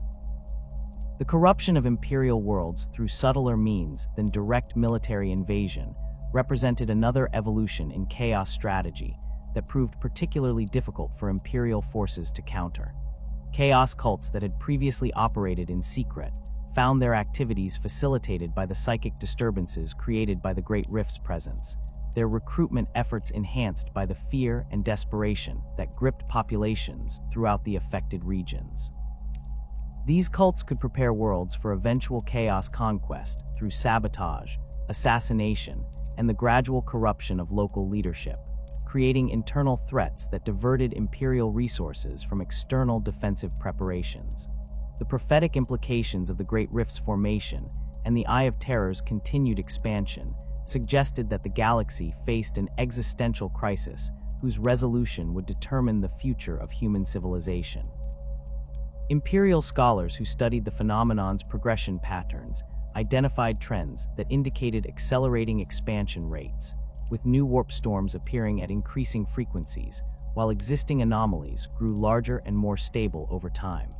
The mathematical models developed by these researchers suggested that current expansion rates could eventually result in the complete merger of real space and the immaterium throughout vast regions of the galaxy. The theological implications of these developments created doctrinal challenges for the Imperial Creed as religious authorities struggled to explain how the Emperor's protection could allow such widespread Chaos expansion to occur. Some factions within the ecclesiarchy interpreted the crisis as a test of faith that would ultimately strengthen the Imperium through adversity, while others viewed it as evidence that humanity's sins had finally provoked divine judgment that could only be appeased through increased devotion and sacrifice. These theological debates influenced imperial policy at every level, as religious considerations often took precedence over purely military or administrative concerns in decision-making processes.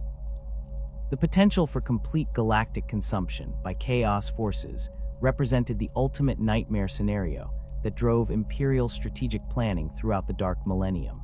The precedent established by the Eye of Terror's original formation demonstrated that sufficiently powerful psychic trauma could permanently alter the fabric of reality across interstellar distances, while the Great Rift's creation proved that such alterations could propagate throughout the galaxy under the right conditions.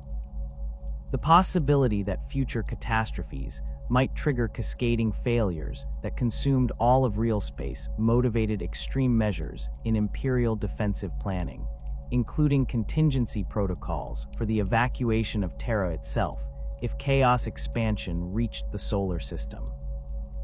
The development of new technologies and tactics specifically designed to combat reality distortions became a priority for Imperial research institutions, though progress remained limited by the fundamental incompatibility between rational scientific methods and the chaotic nature of warp phenomena.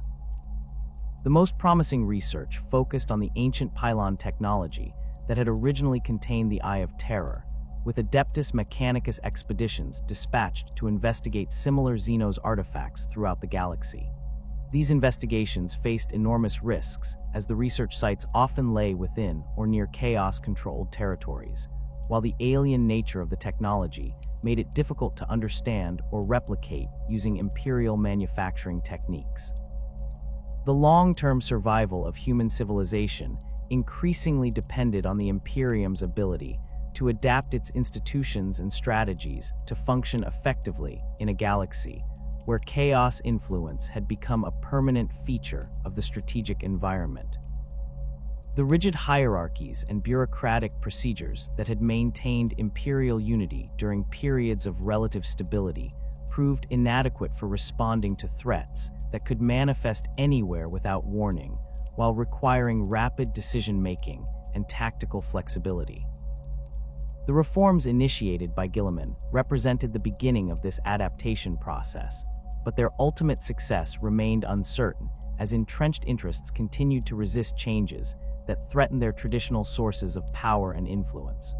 The role of the Space Marines as humanity's primary defenders against chaos corruption took on increased importance as conventional Imperial Guard forces proved inadequate for sustained combat against supernatural enemies. The expansion of Space Marine recruitment and the deployment of Primaris reinforcements throughout the galaxy represented attempts to address this capability gap, but the scale of the chaos threat exceeded what even enhanced Space Marine forces could realistically contain. The development of new tactical doctrines that could effectively integrate Space Marine capabilities with other Imperial military assets became crucial for maximizing the effectiveness of limited elite forces against overwhelming enemy numbers. The future of the galaxy hung in the balance as the forces of order and chaos prepared for conflicts that would determine whether human civilization could survive in a universe where the barriers between reality and nightmare had been permanently weakened. The Eye of Terror stood as both the source of humanity's greatest threat and a constant reminder of the price of corruption, its malevolent presence serving as a warning that the eternal war between order and chaos would continue until one side achieved final victory. The outcome of this cosmic struggle remained uncertain, but the stakes could not be higher. The survival of humanity itself depended on the Imperium's ability to contain the darkness that threatened to consume everything in its path. The Dark Millennium had begun, and with it came the realization that the galaxy's future would be shaped by humanity's response to challenges that exceeded anything faced during the previous 10,000 years of Imperial history.